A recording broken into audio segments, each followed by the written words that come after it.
Between 1066 and 1485, over 20 million English peasants lived their entire lives without ever sleeping on a real bed, bathing regularly, or travelling more than 10 miles from where they were born. Disease was rampant, violence was commonplace, and survival was never guaranteed. Here's what life was really like in medieval England. Before the story, if these help you sleep, like or subscribe would be cool. Also drop where you're listening from and the time. I check the comments and it's crazy seeing people from like Australia and Norway on the same video. We're heading to medieval England in a minute. First though, get comfortable. Seriously, take a second. Adjust whatever needs adjusting. You're not going to want to move once we start. Your eyes crack open to complete darkness. The smell hits you first. Smoke from last night's fire, unwashed bodies, and the unmistakable reek of the animal pen just outside. You're lying on a straw-filled pallet on the packed dirt floor of a one-room cottage. The year is 1248, and you've just woken up in an English peasant village. The straw mattress pokes through the threadbare wool blanket, jabbing into your back. Something's crawling across your arm, probably fleas. Actually, definitely fleas. Medieval England is basically a flea paradise. Everyone has them. Kings have them. The Archbishop of Canterbury has them. You've got them. They're just part of life. Your entire family is still asleep around you, all piled together on the floor for warmth. Personal space, not a thing in medieval times. Privacy? Forget about it. Everyone sleeps in the same room, does everything in full view of each other. The concept of privacy won't be invented for, like, another 500 years. It's cold, like, see your breath cold. The fire in the central hearth has died down to embers overnight. Getting that fire going again is literally your first survival task of the day. No fire means no warmth, no cooking, no survival. Unlike your temperature-controlled bedroom with its cosy thermostat, heat in medieval England is never a guarantee. Is it morning yet? Your youngest sister whispers, her small body shivering against yours. Almost, you murmur back. Can you hear the cockerel? When that rooster crows, your day begins whether you want it to or not. The darkness outside suggests it's just before dawn, maybe around 4:30 in the morning during summer. No sleeping in, ever. Medieval peasants rise before the sun, work until it sets, then collapse into exhausted sleep. Your stomach growls painfully. You're always at least a little hungry. That's just the default state of being for about 90% of the population in this time. The gnawing emptiness in your belly is so constant you barely notice it anymore. I should mention here that historians estimate the average medieval peasant consumed between 1,500 and 2,500 calories daily, but those calories came almost entirely from bread and ale. Imagine eating basically nothing but bread and drinking weak beer for most of your life. That's medieval nutrition for you. You carefully extract yourself from the pile of sleeping bodies and move to the hearth. Rekindling the fire is delicate work. If you fail, you might have to go to a neighbour's house to borrow embers, which is embarrassing and costs you precious time. You kneel down and gently blow on the remaining coals, adding tiny scraps of dried straw and the smallest twigs. The ember glows brighter. A wisp of smoke curls upward. You hold your breath as a small flame appears, catches and grows. Thank God. No, literally, thank God. In medieval England, even getting a fire started successfully is considered divine intervention. Everything in your life is filtered through religion. Every moment, every action, every thought occurs within the framework of an all-powerful God who's judging your every move. Got the fire going? Your father grunts, sitting up on his own straw pallet. He's 40 years old, which makes him ancient by medieval standards. Half his teeth are gone, his back is permanently stooped from decades of field work, and he's probably got at least 3 untreated chronic conditions that nobody has names for yet. Yes, father, you respond, feeding the precious flame with slightly larger sticks. Most men in your village don't live past 45. Women often die even younger, frequently in childbirth. Child mortality? Let's not even go there. The fact that your youngest sister made it to age 5 is legitimately impressive. You can probably hear a baby crying somewhere in the village right now. Statistically speaking, that kid has maybe a 50-50 shot of seeing its 10th birthday. Your mother stirs now, immediately transitioning from sleep to work without a pause. There is no such thing as me time in medieval England. No self-care Sundays, no reading in bed with a cup of tea. You wake up and you work until you sleep again. That's the deal. The bucket's empty, your mother says, reaching for the household's single water vessel. We'll need water for the porridge. This is your cue. You're on water duty this morning, which means a quarter-mile walk to the village well. You grab the wooden bucket, mentally preparing yourself for the early morning chill. Wait, I should point out something that might surprise you. Medieval people weren't actually afraid of water itself, contrary to some myths. They just bathed way less frequently than we do, maybe a few times a year. They'd wash hands and faces somewhat regularly, but full body immersion? Special occasions only. You step outside into the pre-dawn gloom. The ground is muddy beneath your feet. You're not wearing shoes, by the way. Peasant children often went barefoot most of the time. Even in cold weather, shoes are expensive. You might get a pair for winter, but they'll be uncomfortable. Wooden clogs or simple leather wrappings. Nothing like the cushioned, supportive footwear keeping your feet cozy right now.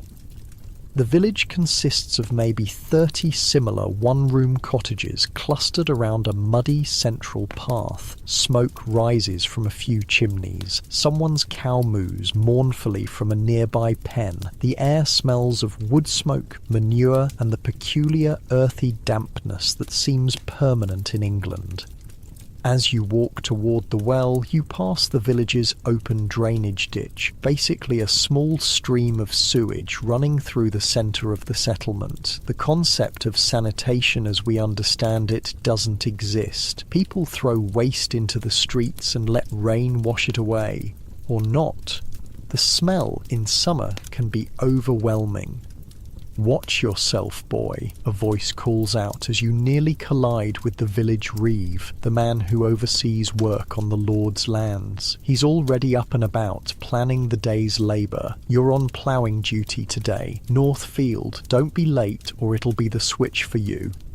You nod respectfully, keeping your eyes down. Hierarchy is everything in medieval society. Everyone has their place, and stepping out of it has consequences. The reeve might be a peasant like you, but he has authority, and authority is to be respected always.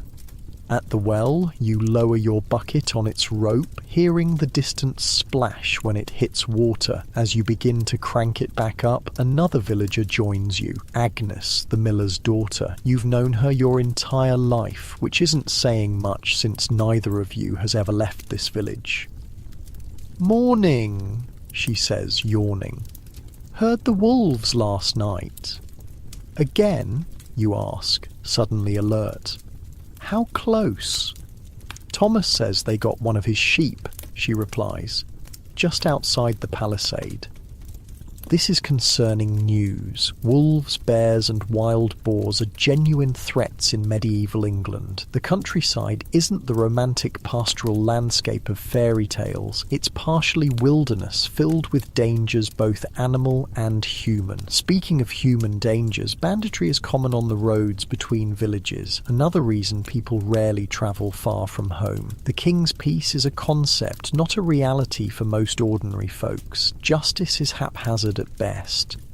You haul up your filled bucket, the weight of it straining your arms. Clean, fresh water, one of the most precious resources in your world. The village well is communal, one of the few things shared by all. If it ever dried up or became contaminated, it would be catastrophic. Your family will use this single bucket of water carefully throughout the morning, for cooking porridge, for washing faces, for cleaning essential items. Nothing gets wasted. The modern concept of turning on a tap and having unlimited clean water would seem like inconceivable magic to you.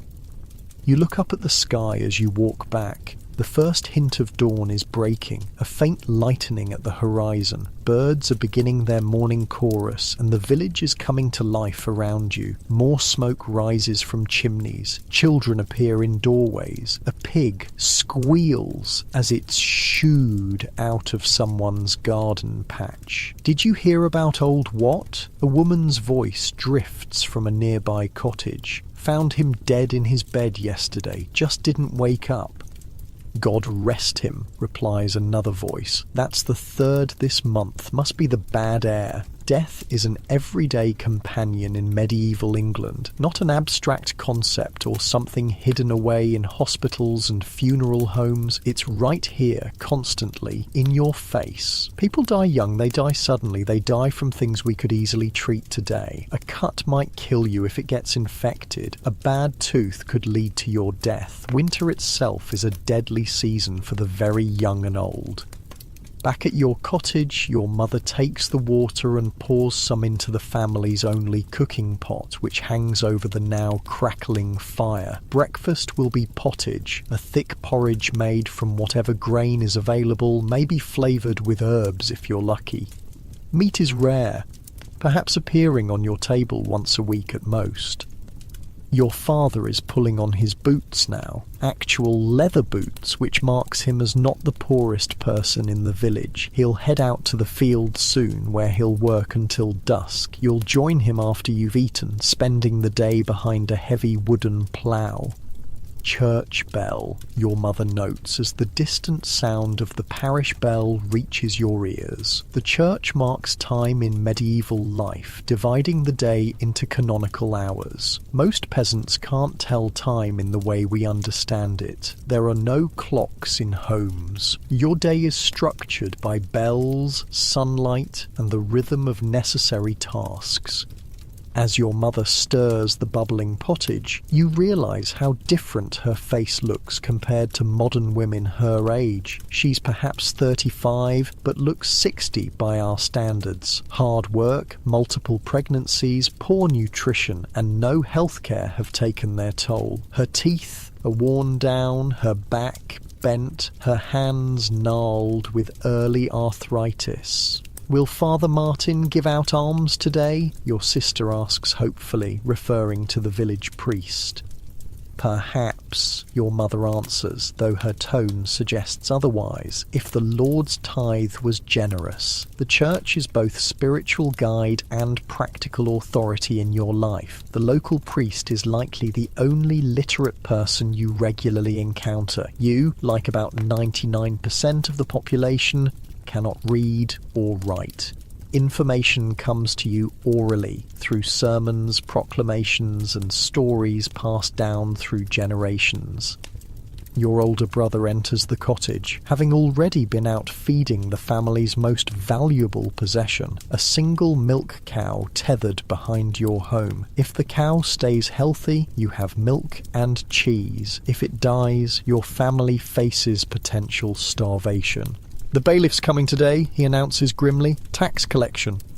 A collective groan fills the small space. Taxes in medieval England aren't annual forms you file. They're men who show up and demand payment, sometimes taking it by force. Your family owes taxes to both the lord of the manor and the church, typically about 10% of everything you produce.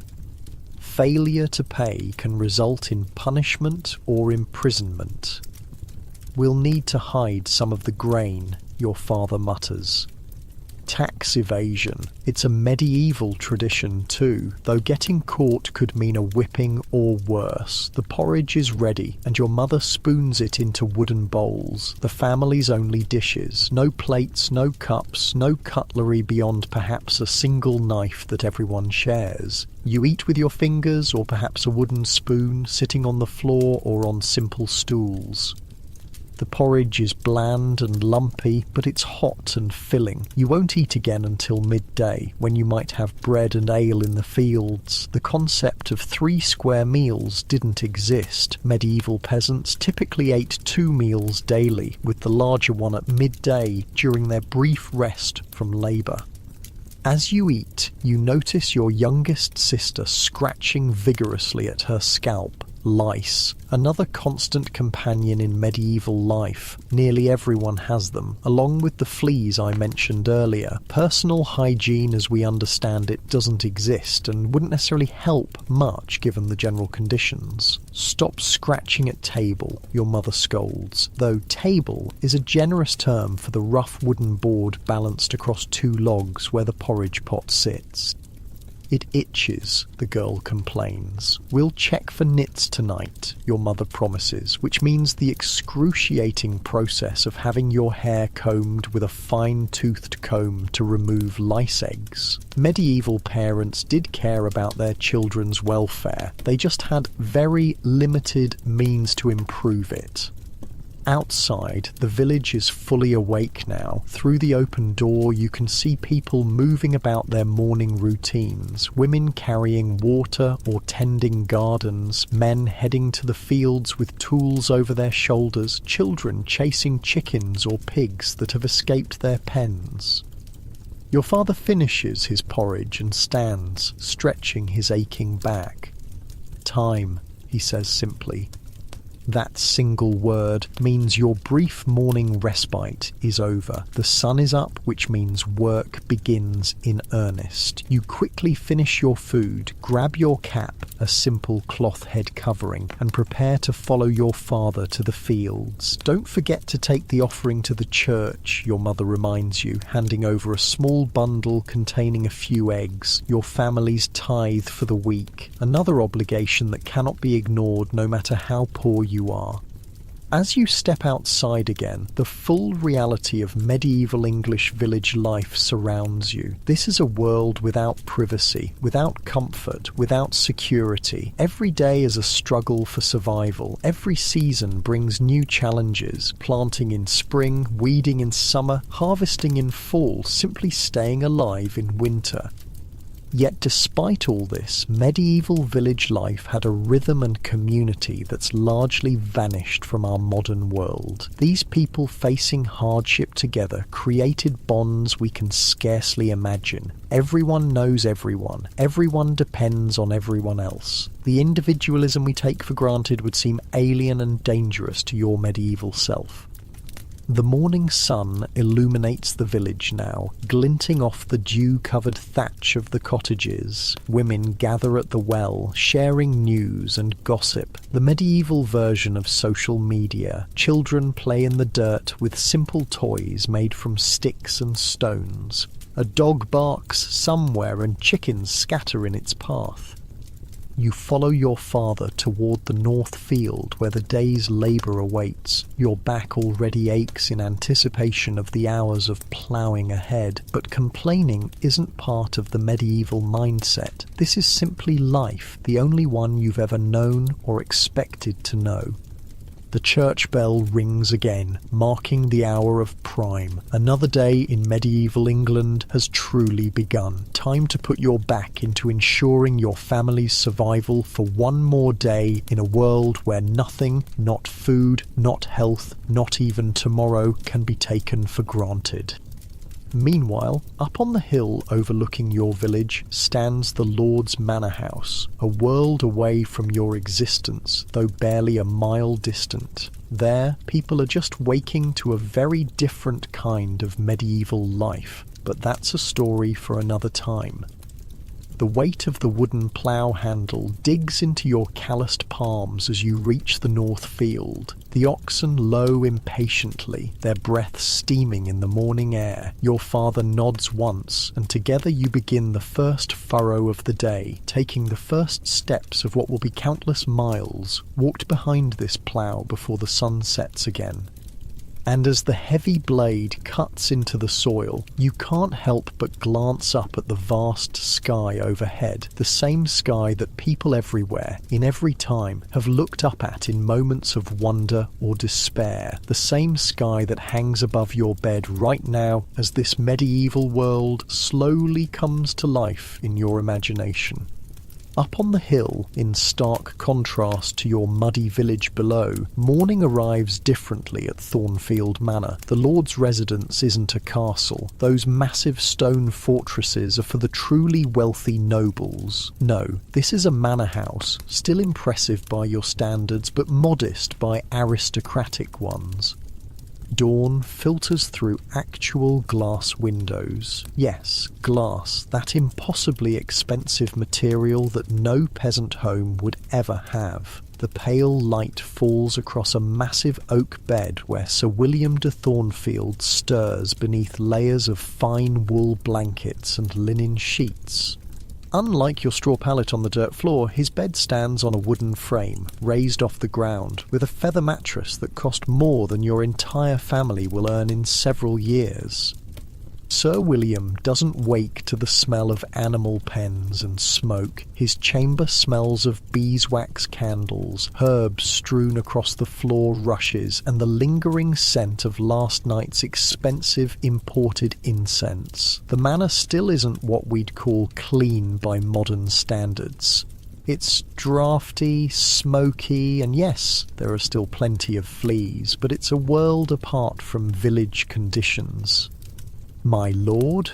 A quiet voice breaks the silence as a servant enters the chamber. This is Thomas, Sir William's personal attendant, already dressed and prepared for the day while his master is still abed. The hour grows late. Late, it's barely past dawn, but for the nobility, time works differently. While you've been up labouring since first light, the aristocracy typically rises later, one of the many privileges of rank. Sir William grunts, rolling over. He's 45 years old, ancient by peasant standards, but merely middle-aged for a nobleman with access to better nutrition and less physical labour. He has most of his teeth, though they're stained from wine and sweets. His hands have never gripped a plough, never planted crops, never done the hard physical labour that bends peasant backs by 30.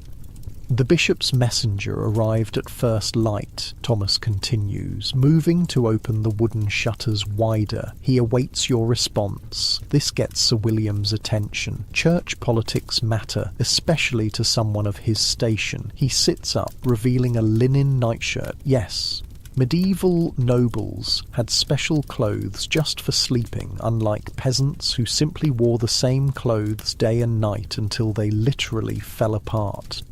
"Bring wine," Sir William orders, running a hand through his thinning hair, "and summon Father Ambrose. I'll need his counsel before I meet this messenger."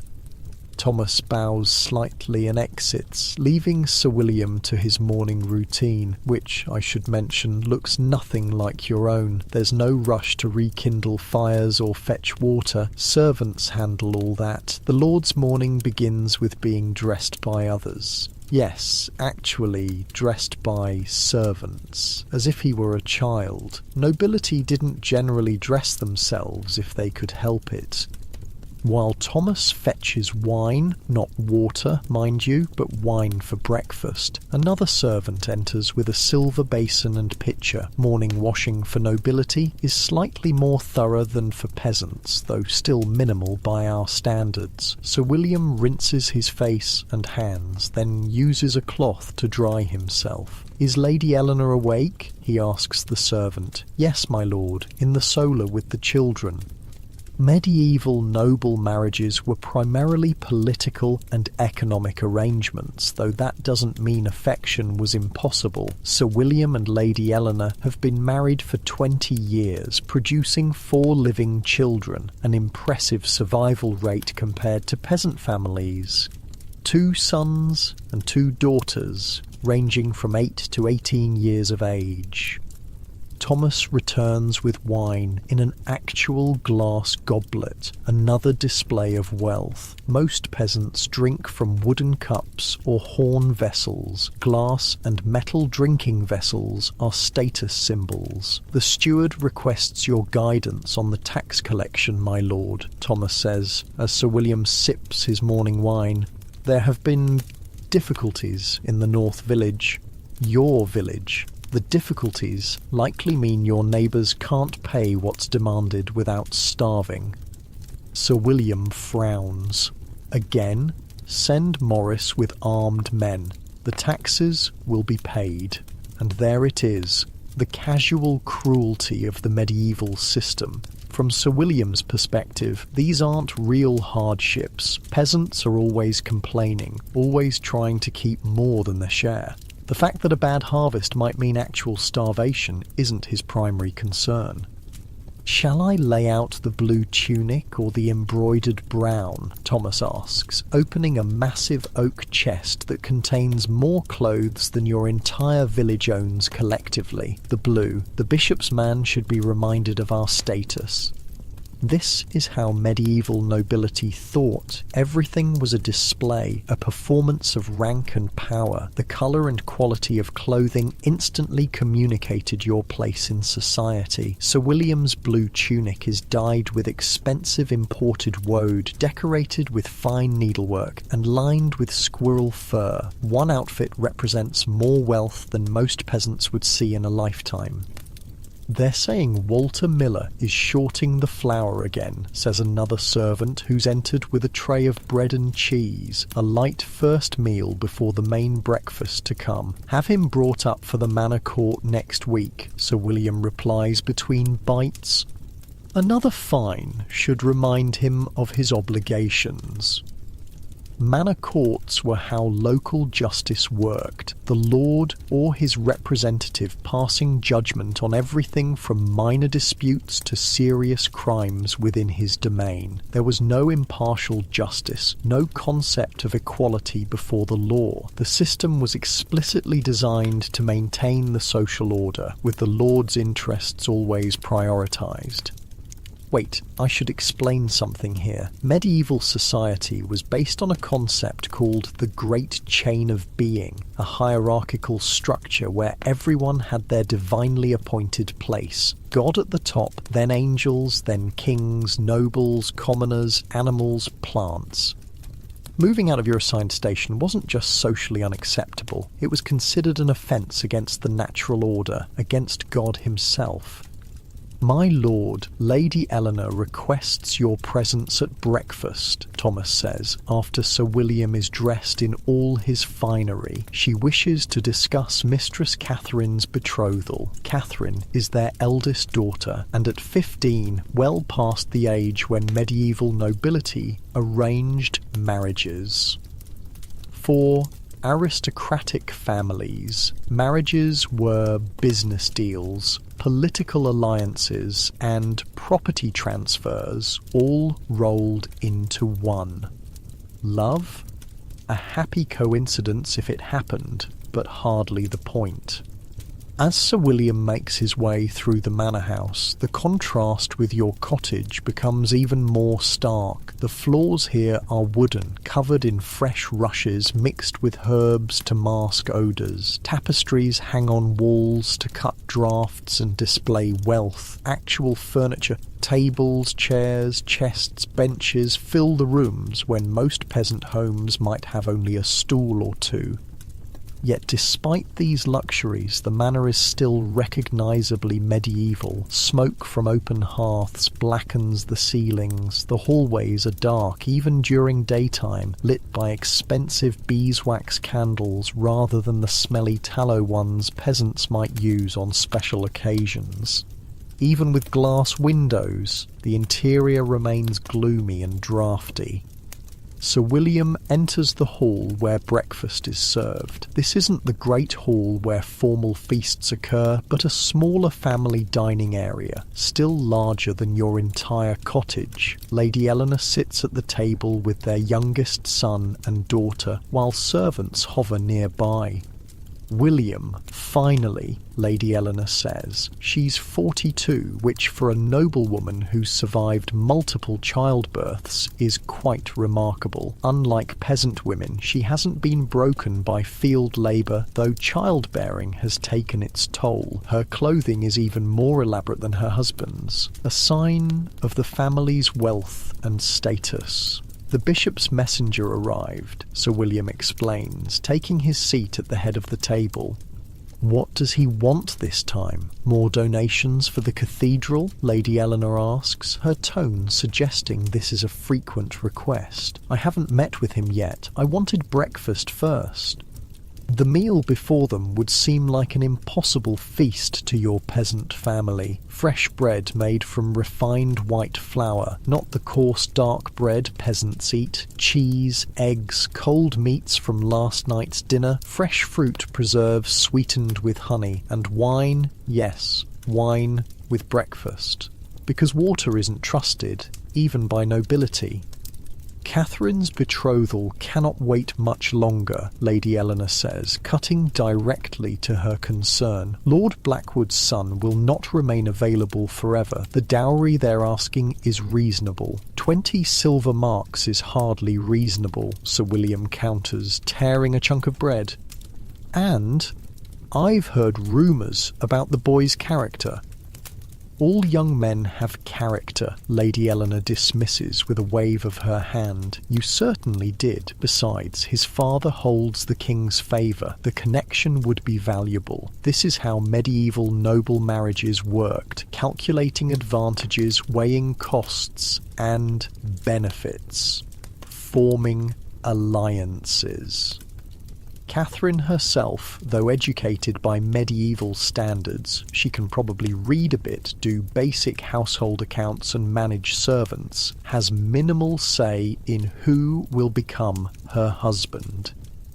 Is Catherine to marry? Asks little Margaret, their 8-year-old daughter, looking up from her bread and honey. Yes, sweet, Lady Eleanor says, and someday you will too, to a fine lord with a grand estate. Margaret wrinkles her nose. Will I have to leave Thornfield? Of course, her mother replies matter-of-factly. You'll go to your husband's home and run his household, just as I came here to run your father's. For noble daughters, this was the expected path, leaving home young to marry men often much older, moving to unfamiliar places, bearing children as soon as physically possible. Their value lay primarily in their family connections, fertility, and the lands or wealth they brought through dowries. Father Ambrose, my lord, a servant announces, and the household priest enters the hall. Unlike the village priest who serves your community, Father Ambrose is well-fed, educated, and primarily serves the noble family rather than peasant parishioners. Many wealthy households maintained their own chaplains, adding to their status and ensuring convenient religious services. The bishop's messenger brings concerning news, Father Ambrose says, declining food with a gesture. There are rumours of heresy in Thornfield village. Sir William's expression darkens. Heresy, religious dissent, was taken extremely seriously in medieval England. It threatened not just religious orthodoxy, but the entire social order. Whose house? He demands. The widow Cooper is said to be practising pagan rituals, the priest says quietly. Healing with herbs and speaking old incantations. That old woman, Lady Eleanor interjects. She delivered half the village's children. Her remedies cured Margaret's fever last winter when your prayers failed. Father Ambrose stiffens. My lady, such talk borders on dangerous ground. The bishop is sending an investigator. This exchange reveals a fascinating aspect of medieval life, the uneasy coexistence of official Christianity with folk practices that stretched back to pre-Christian times. Healers like Widow Cooper existed in nearly every village, using herbal knowledge passed down through generations. Sometimes tolerated, sometimes persecuted, they walked a dangerous line. "I'll speak with the village reeve," Sir William decides. "Have the woman warned, she can take her remedies to the next county before the investigator arrives."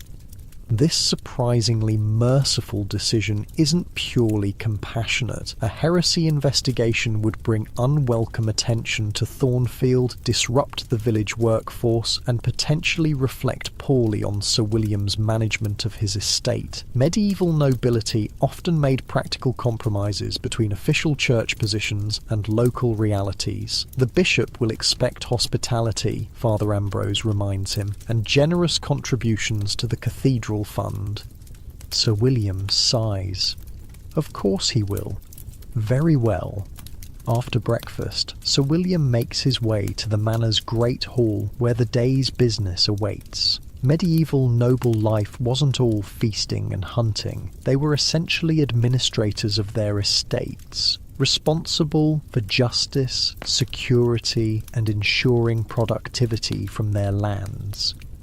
The steward, effectively the manor's chief operating officer, waits with account rolls, long parchment scrolls recording rents, harvests, expenses, and obligations. Unlike most peasants, these administrative staff are literate, handling the increasingly complex record-keeping that medieval governance required.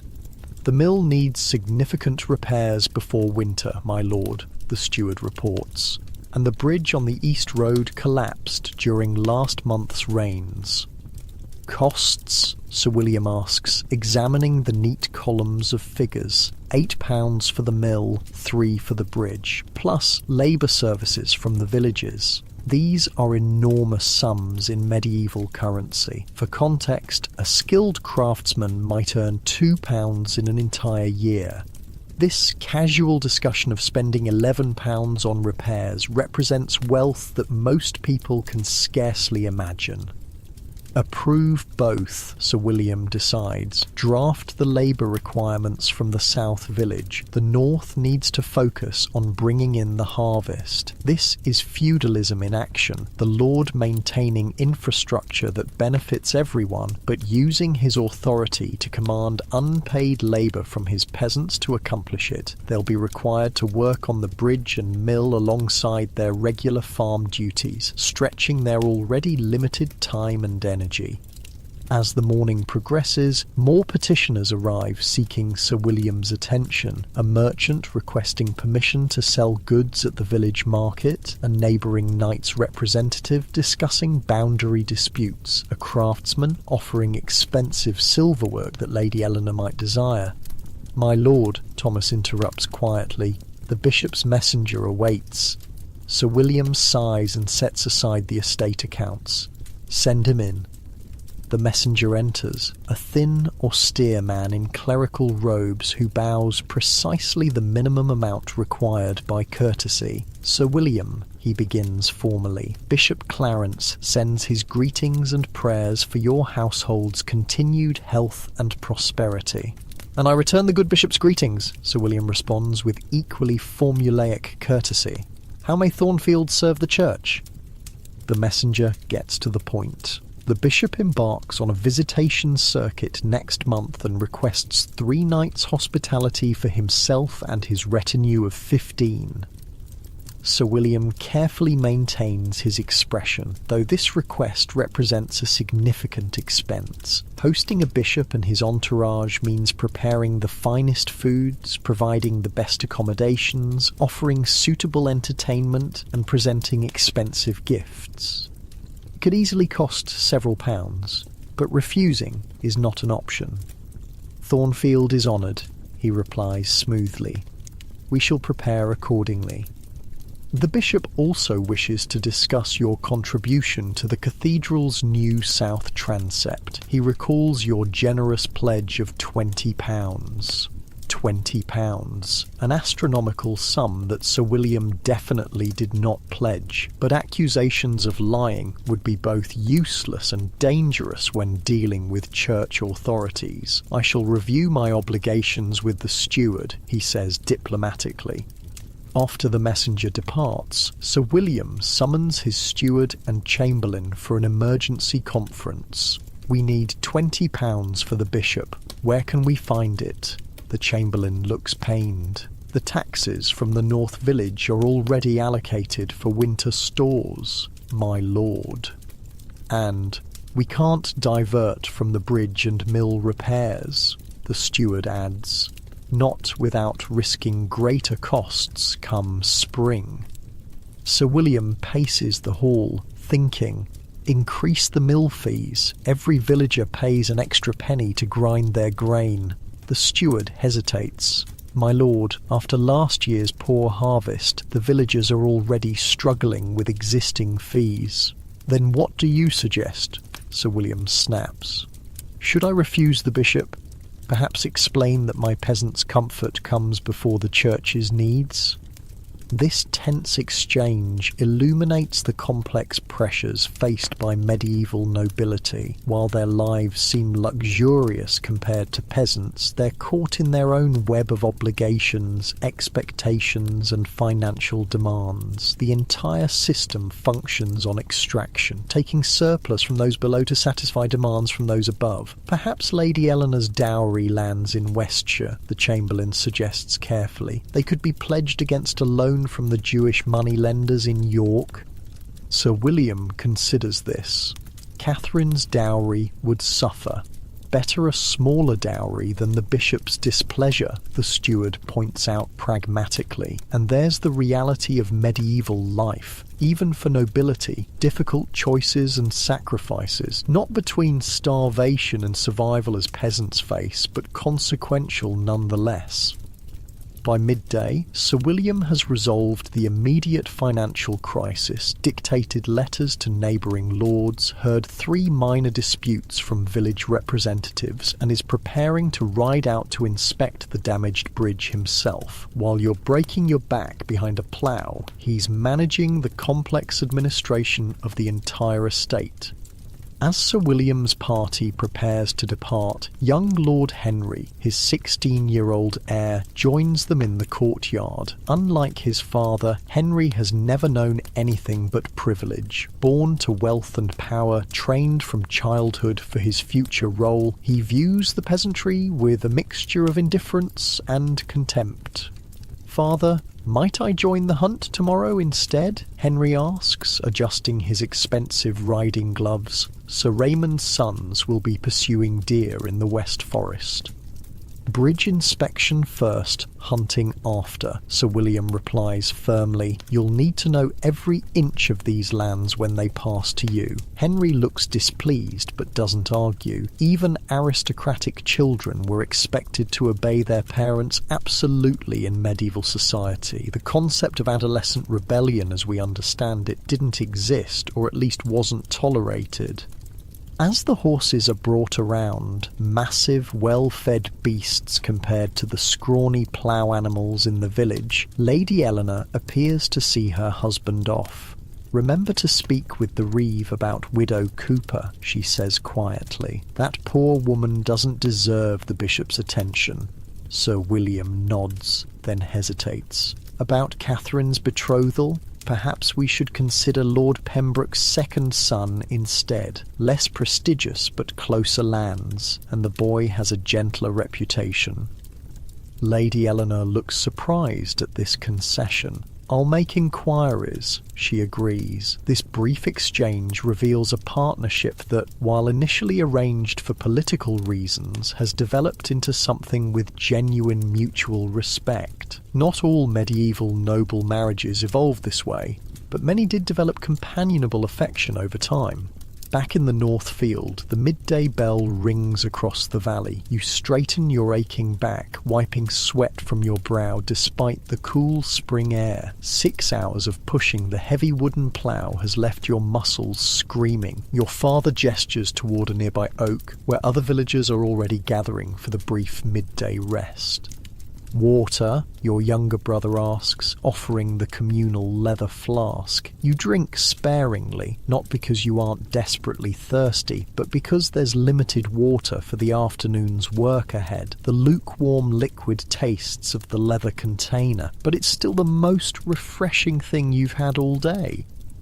Medieval work rhythms were tied to daylight, not clocks. Dawn to dusk, labour with a short break midday was standard for agricultural workers. No weekends, no paid vacations, just the occasional religious holiday to break the endless cycle of toil. Bread. Your father breaks a dense brown loaf into rough portions, handing you a chunk that's smaller than your brother's but larger than he keeps for himself. This quiet sacrifice, parents eating less so children might have more, was a common reality in medieval peasant families. The bread is nothing like modern bread. It's made from coarse ground rye and barley, not wheat, which was often reserved for the nobility. Dark, dense, and hard enough to crack teeth, it nevertheless contains the calories needed to fuel your afternoon labour. You chew slowly, making it last. Thomas says the bridge is down, one of the other villagers mentions between bites. Lord's men were out looking at it this morning. Means work duty, another man grunts. Just what we need with planting not half done. This is a common tension in medieval peasant life. The competing demands on your limited time and energy. Your own crops need planting, but the Lord's bridge needs repair, and guess which one takes priority? Hint, not your family's food supply. Heard something else? The first man continues, lowering his voice. Bishop's sending someone about Widow Cooper. A nervous silence falls over the group. Everyone knows Widow Cooper, the village healer who lives in a small cottage at the edge of the forest. When official medicine meant bloodletting and prayers, people like her provided practical remedies. Herbs for fever, poultices for wounds, tinctures for pain. The line between healing and witchcraft, however, was perilously thin in medieval minds. She delivered my youngest, your mother had once told you. When the baby was turned wrong, she knew just how to set it right. The priest said to pray, but Widow Cooper used her hands. Poor woman, your father says quietly. She's harmed no one. Bishop doesn't care about that, replies an older man, Edwin the carpenter. Church needs someone to blame for the bad harvests. Easier to burn an old woman than admit God's punishing us all. This grim assessment silences everyone. Medieval justice was harsh and accusations of witchcraft or heresy particularly dangerous. Evidence wasn't required, just suspicion and a convenient scapegoat. As if summoned by the conversation, Father Thomas appears, walking the edge of the field toward your group. Unlike the Lord's chaplain, your village priest lives only slightly better than his parishioners. His robe is patched, his face lean with the same hunger you all know. God's blessings on your labour, he calls out, the traditional greeting, and on your prayers, Father, the villagers respond automatically. Medieval Christianity wasn't just Sunday worship, it permeated every aspect of daily life. The church calendar determined when to plant, when to harvest, when to celebrate, when to fast. Religious rituals marked every significant life event from birth to death. Even daily greetings invoked God's name. I've come from the manor, Father Thomas says, accepting a small piece of bread with a nod of thanks. The Lord has news. Everyone tenses. News from the manor rarely benefits the village. A new tax, someone asks, voicing the common fear. No, thank the saints. It's about Widow Cooper. The group leans forward, suddenly alert. The bishop's man comes next week to investigate claims of, he hesitates, irregular practices. Sir William suggests the widow might benefit from visiting her cousin in the next county, until Pentecost, perhaps. A collective exhalation of relief ripples through the group. This is the medieval version of mercy. a warning, a chance to flee temporarily. The Lord could have simply allowed the investigation to proceed with likely fatal consequences for the old woman. "I'll tell her tonight," your father volunteers. Your mother often helps Widow Cooper gather herbs, creating a tenuous connection between your families. Discreetly, Father Thomas emphasizes, if word reaches the manor chaplain that I've shared this, he doesn't finish the thought.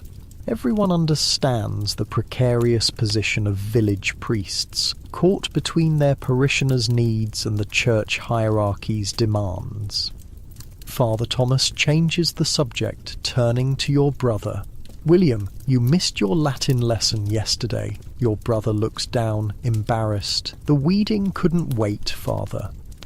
This small exchange reveals something surprising about medieval village life. Education existed, though limited and unevenly distributed. Village priests sometimes taught promising boys basic Latin and literacy, preparation for possible church careers. Even peasant families occasionally had a child who could read a bit, usually destined for the clergy, one of the few paths to social advancement available. "Tomorrow then," Father Thomas says, not unkindly, "we'll continue with the Psalms."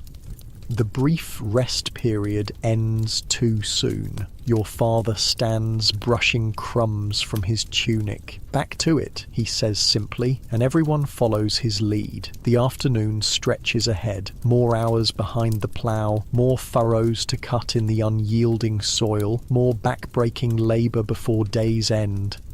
As you return to work, you notice a small commotion near the village path. A colourful wagon has appeared, surrounded by curious children and wary adults. Peddlers were rare but not unknown in medieval villages, travelling salesmen bringing goods, news and entertainment from the wider world. "Keep working," your father instructs, though you can sense his own curiosity. "We'll see what he's selling later." The plough feels heavier somehow as you watch the activity from a distance. Medieval peasant children had few toys or distractions. Their lives were miniature versions of adult hardship, with work responsibilities beginning around age 6 or 7. A peddler's arrival was genuine excitement in an otherwise monotonous existence. Hours pass in the rhythm of medieval agricultural labour, steady, grueling, mind-numbing. The sun tracks across the sky, marking time better than any clock. Your shoulders burn, your hands blister despite their calluses, your legs tremble with fatigue. This is normal. This is life. Finally, as the sun begins its descent toward the horizon, your father calls a halt. "Enough," he says, patting the ox's flank. "We'll finish the north corner tomorrow." Even exhausted, you feel a small thrill of anticipation. The peddler's wagon will still be in the village square, and you might get to see what exotic goods he's brought before darkness falls. The walk back from the fields takes you past other villagers similarly ending their day's labour. Women returning from the stream where laundry was washed on rocks, children driving geese and chickens back to their pens, an old man carefully cutting reeds that will become next winter's thatch. Medieval villages were essentially self-sufficient economic units, with everyone performing specialised tasks that contributed to collective survival. As you approach the village centre, the peddler's wagon comes into full view. It's not the grand, colourful caravan you'd imagined, but a simple handcart with a patched canvas cover. The peddler himself is a thin man with a nervous smile and quick eyes that constantly scan for potential customers or threats. "Come see, good folk," he calls out. "Treasures from London town, wonders from across the narrow sea." Medieval advertising at its finest. His actual goods are considerably less exotic than his patter suggests. Iron needles, cheap tin brooches, wooden combs, small clay pots of salt and spices, coils of simple ribbon. To modernise, it's a pathetic display. To medieval villagers, these are rare luxuries, small touches of colour and convenience in an otherwise austere existence. Your mother has already reached the cart and is carefully examining a bone needle, testing its sharpness with an experienced thumb. Sewing tools were precious in medieval households, passed down through generations and constantly repaired. 3 eggs, the peddler says, naming his price. 2, your mother counters, and a cup of goat milk.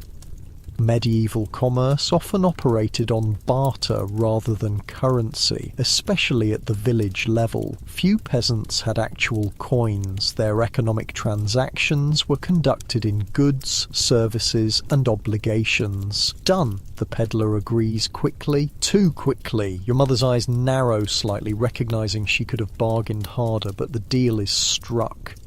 While your mother completes her transaction, you notice a small crowd gathering near the village well. The centre of attention appears to be the peddler's companion, a young man in patched clothing who's setting up a small wooden box. A performance? Your brother asks eagerly, already moving toward the group.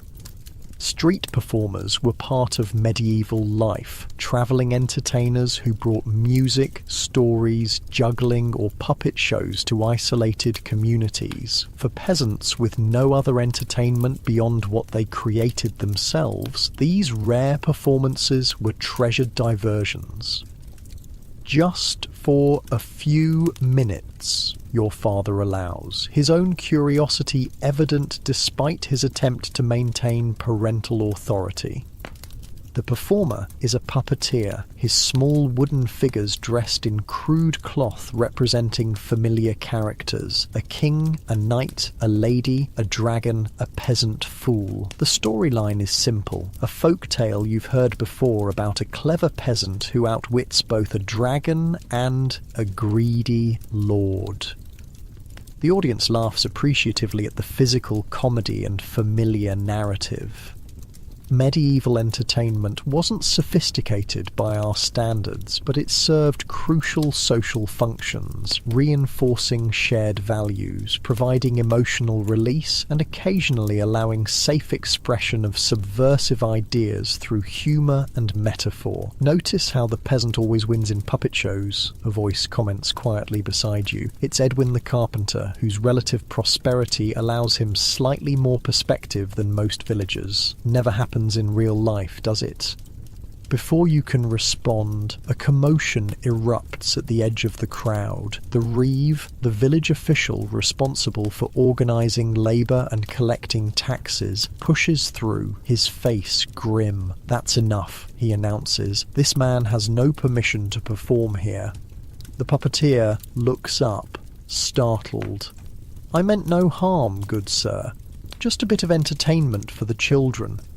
"Entertainment requires the Lord's license," the reeve states flatly, "and payment of appropriate fees." This confrontation reveals another aspect of medieval control systems. Even something as seemingly harmless as a puppet show required official permission and taxation. Unauthorized entertainment might contain dangerous ideas, stir discontent, or, perhaps most importantly, represent economic activity that the authorities couldn't profit from. "We've nothing to pay with," the peddler interjects, moving to stand beside his partner. "We'll move along to the next village." "After inspection of your goods," the reeve insists, "for prohibited items," the peddler's face falls. "We carry nothing illegal, sir." "I'll determine that," the reeve says, already pouring through the cart's contents. The crowd watches uncomfortably. Everyone recognizes this for what it is, not enforcement of legitimate rules, but petty extortion. The reeve will find something questionable and extract payment to overlook it, pocketing the proceeds himself. Even in small medieval villages, corruption and abuse of authority were common. Sure enough, after a brief search, the reeve holds up a small cloth pouch. "What's this?" "Dried herbs," the peddler explains quickly. "For cooking, thyme and rosemary from the southern counties." The reeve sniffs the pouch suspiciously. Could be something else. Foreign substances, prohibited medicines. "Just cooking herbs," the peddler insists, though his voice has taken on a desperate edge. "Perhaps," the reeve says, tucking the pouch into his own belt. I'll need to confiscate this for examination, and a payment for the inspection. The peddler's shoulders slump. How much? 2 silver pennies should suffice. 2 pennies, an outrageous sum when a dozen eggs might cost a halfpenny. The crowd murmurs at this blatant extortion, but no one intervenes. The medieval social order doesn't allow for challenging authority, even when that authority is clearly abused. The peddler reaches into his clothing and produces a small leather purse, extracting 2 small silver coins with visible reluctance. They represent perhaps a month's potential earnings from villages like yours. Thank you for your cooperation, the reeve says with a smirk, pocketing the money. You may continue selling your approved goods until sunset, then you must depart. As the reeve walks away, the crowd disperses. The brief entertainment over, the peddler and puppeteer exchange defeated looks and begin repacking their meagre wares. This too is medieval reality: vulnerability to exploitation, limited recourse against injustice, the constant struggle to survive not just natural hardships but human predation. Bastards done the same to every peddler this spring, Edwin mutters. Last month he took a woman's entire stock of thread, claimed it was foreign make without proper taxation. Can nothing be done? You ask quietly. Complain to whom? The Lord? The Reeves' man? Edwin shrugs. That's why folk talk about heading to the towns. Harder life in many ways, but town laws protect merchants better than manor custom. This conversation touches on a significant historical development: the gradual migration from rural manors to growing urban centres. Towns offer different legal frameworks, potential economic opportunities, and slightly more personal freedom, though usually with greater physical hardship and health risks. Your father approaches, having watched the confrontation from a distance. Home, he says simply. Your mother's got the needle, and there's still evening chores before dark. The fading light signals yet another transition in the medieval day. While modern life continues largely unchanged from daylight to darkness thanks to artificial illumination, medieval patterns shifted dramatically with the sun. After sunset, activity became limited, expensive, and often dangerous. As your family walks the muddy path towards your cottage, you notice Widow Cooper's small dwelling on the forest edge. A thin wisp of smoke rises from her chimney, and the day's last light catches on bundles of herbs hanging to dry from her roof beams. I'll go tonight, your father says, following your gaze, after the night soils spread. Night soil is the medieval euphemism for human waste, which was collected and used as agricultural fertilizer. Waste management was primitive, even in noble households, but especially in peasant communities. Open drainage ditches, cesspits, and basic latrines were the standard sanitation infrastructure. At your cottage, evening chores await. No rest yet, despite the day's exhaustion. The cow needs milking, the chickens feeding, water hauling for tomorrow morning, firewood arranging for the night's cooking. Medieval days didn't end when field work finished. Household tasks required constant attention regardless of daylight. Your sister meets you at the door, her arms covered in flour. Mother's starting the bread, she explains, for tomorrow's baking day. Bread was life in medieval Europe, providing most of the calories that sustained the population. Baking was typically done once weekly in communal ovens, as maintaining individual hearths hot enough for proper baking was impractical and wasteful. Inside the cottage, your mother kneels by the fire, mixing flour with water and the precious sourdough starter that's been maintained in your family for generations. This bacterial culture, passed down from mother to daughter, was the medieval equivalent of commercial yeast, and families guarded their starters carefully. Show me the needle, your sister says eagerly, and your mother pauses to proudly display her purchase. Iron, she explains, holding it up to catch the firelight. Not bone, it won't break as easily. Such a small thing by modern standards, a simple sewing needle. Yet in the medieval context, this represents significant investment, a valuable tool that will serve the family for years, a genuine improvement in your collective standard of living. As darkness falls completely outside, your father finishes the last outdoor chores and joins the family inside. The cottage, dim and smoky during daylight, is now almost completely dark except for the central hearth fire. Medieval homes rarely had candles except for special occasions. They were expensive luxury items, not everyday illumination. You eat a simple evening meal by firelight, more dark bread, a thin vegetable soup with the occasional bit of salt pork for flavour, perhaps an apple saved from last fall's harvest if you're lucky. Medieval diets were monotonous, seasonal, and often inadequate by modern nutritional standards.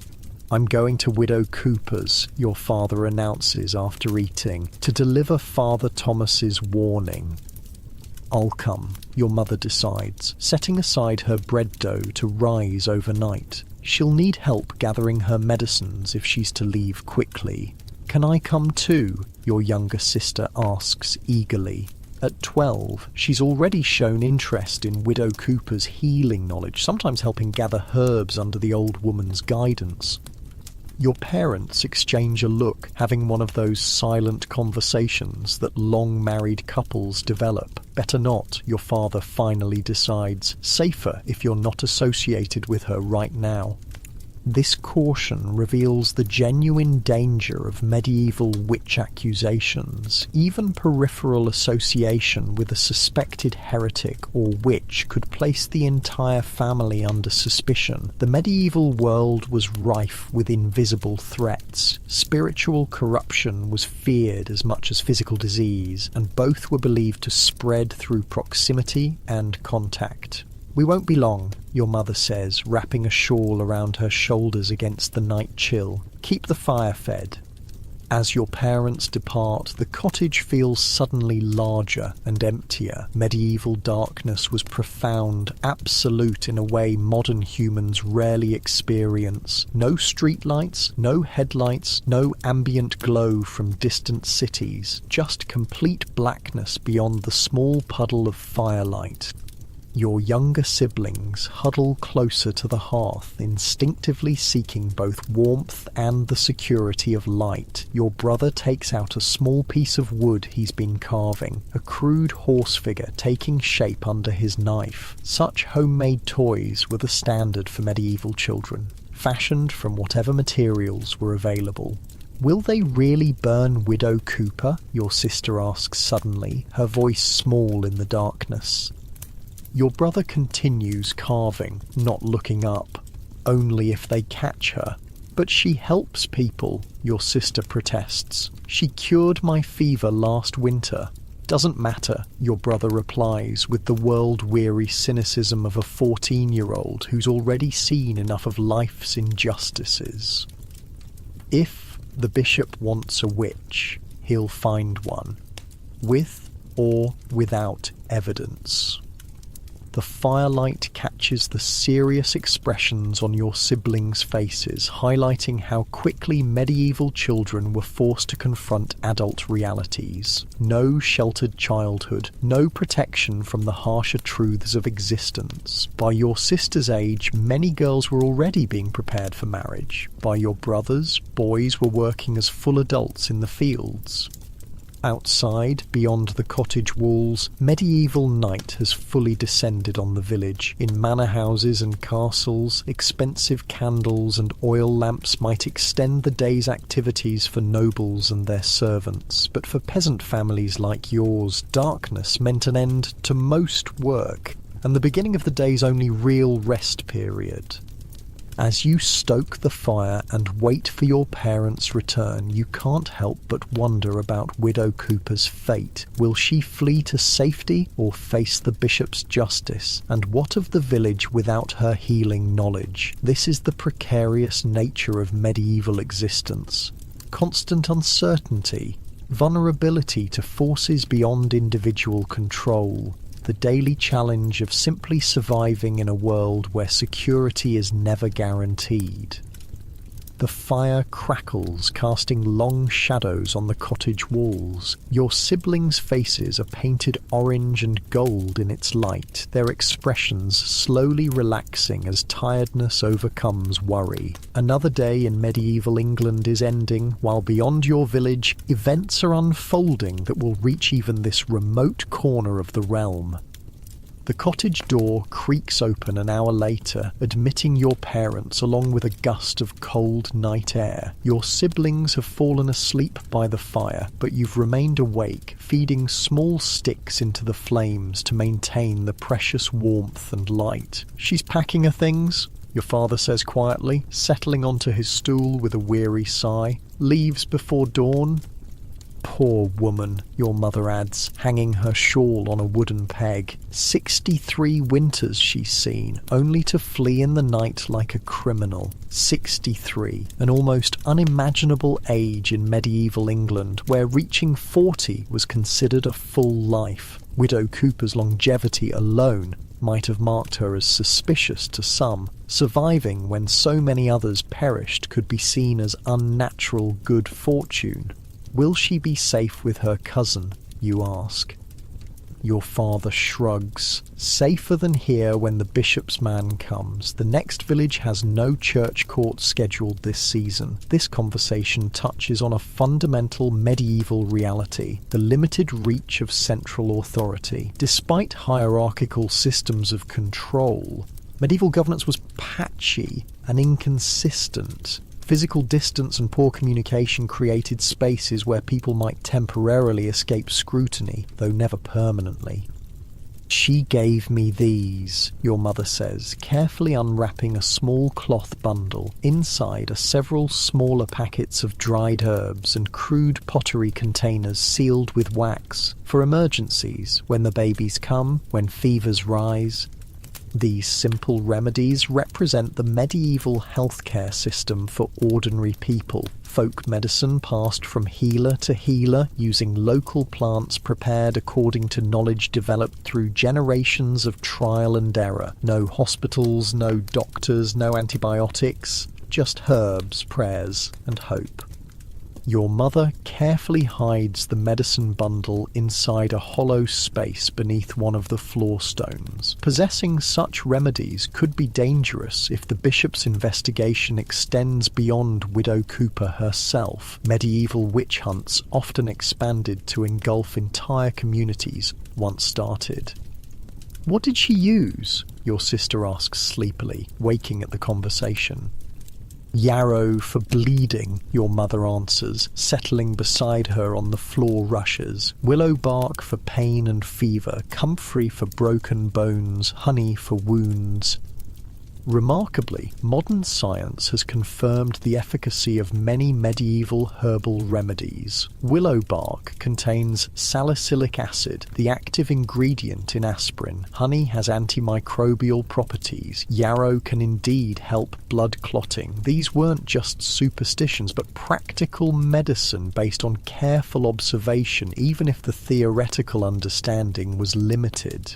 "Did she curse anyone?" your brother asks with the morbid curiosity of adolescence.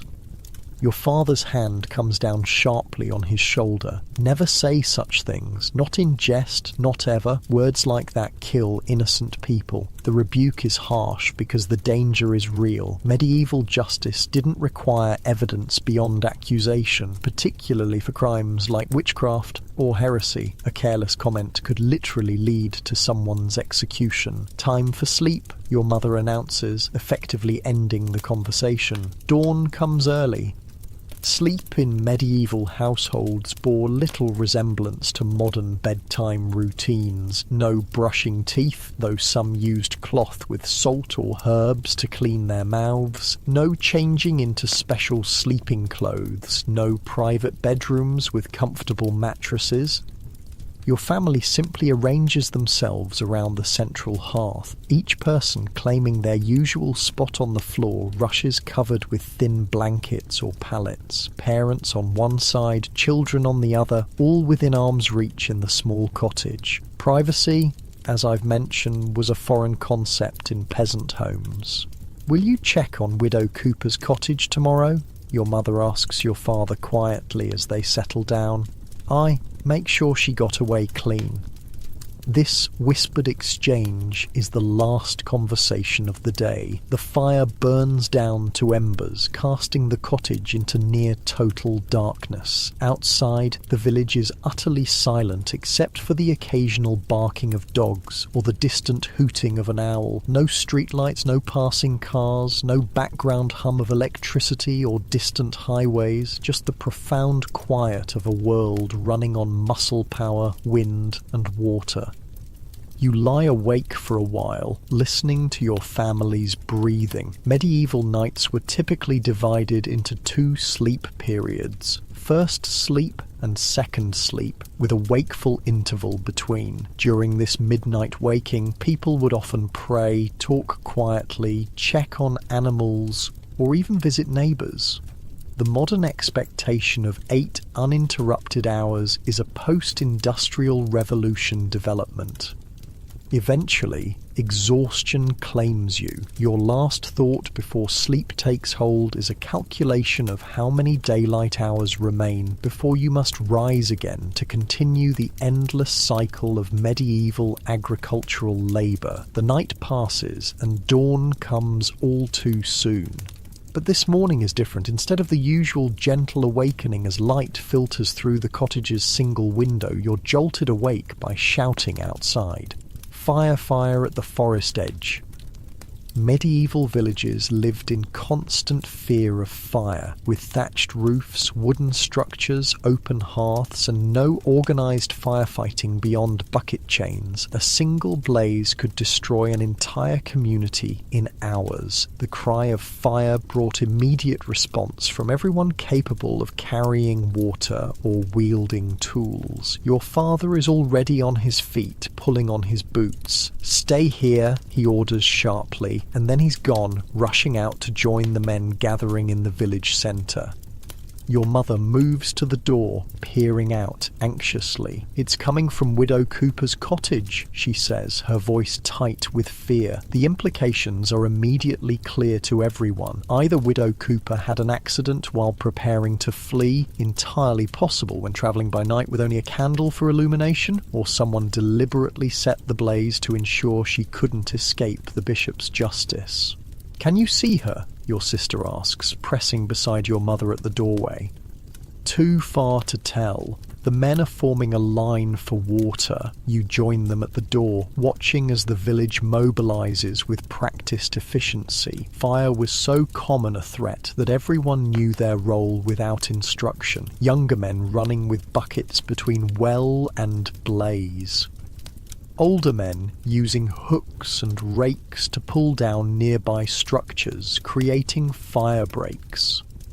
Women organising children to carry smaller water vessels or wet blankets. The winds from the east, your mother notes with relief. If they contain it quickly, the village should be safe. This highlights another medieval vulnerability: complete dependence on favourable weather. A shift in wind direction could mean the difference between saving or losing everything. As morning fully breaks, the immediate crisis passes. The fire has been contained to Widow Cooper's cottage and a small section of adjacent forest edge. The village itself is untouched, though smoke still rises from the smouldering ruins of the healer's home. Your father returns mid-morning, his clothing soaked and face blackened with soot. He shakes his head before anyone can ask. "Found her?" your mother whispers.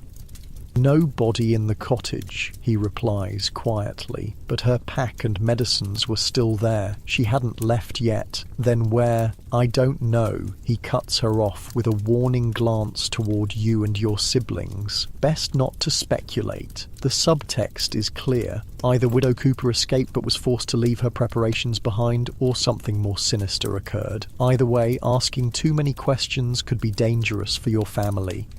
"The Reeve is investigating the cause," your father continues in a more normal tone. "Lord Stewart is already recording the damage. Medieval authorities were primarily concerned with property damage rather than human welfare. A cottage fire meant lost productivity, tax implications, and potential disruption to the manor's economic output. The missing woman herself was secondary." "Will there still be work duty for the bridge?" you ask, changing the subject to safer topics. "Aye, starting tomorrow. The fire changes nothing in the Lord's plans." This, too, is medieval reality. The grinding demands of feudal obligation continued regardless of local tragedies or hardships. Unless disaster struck on a truly massive scale, like the plague years, work requirements remained inflexible. By midday, the village has returned to its normal routines, though conversations around the well and in the fields inevitably revolve around the morning's excitement. Medieval communication networks were entirely person-to-person, with news, rumours and gossip spreading through direct conversation. This created distinct information patterns. Those physically closest to events knew most, while knowledge became progressively distorted as it travelled outward. "They're saying it was deliberate," a woman whispers to your mother as they cross paths near your garden plot. "The Reeve found evidence of tampering with her hearth." "Who would do such a thing?" your mother asks, though her tone suggests she already suspects. "Same ones who didn't want her escaping the bishop's questions, I'd wager," the woman replies, glancing around to ensure they're not overheard. "Them that profit from finding witches."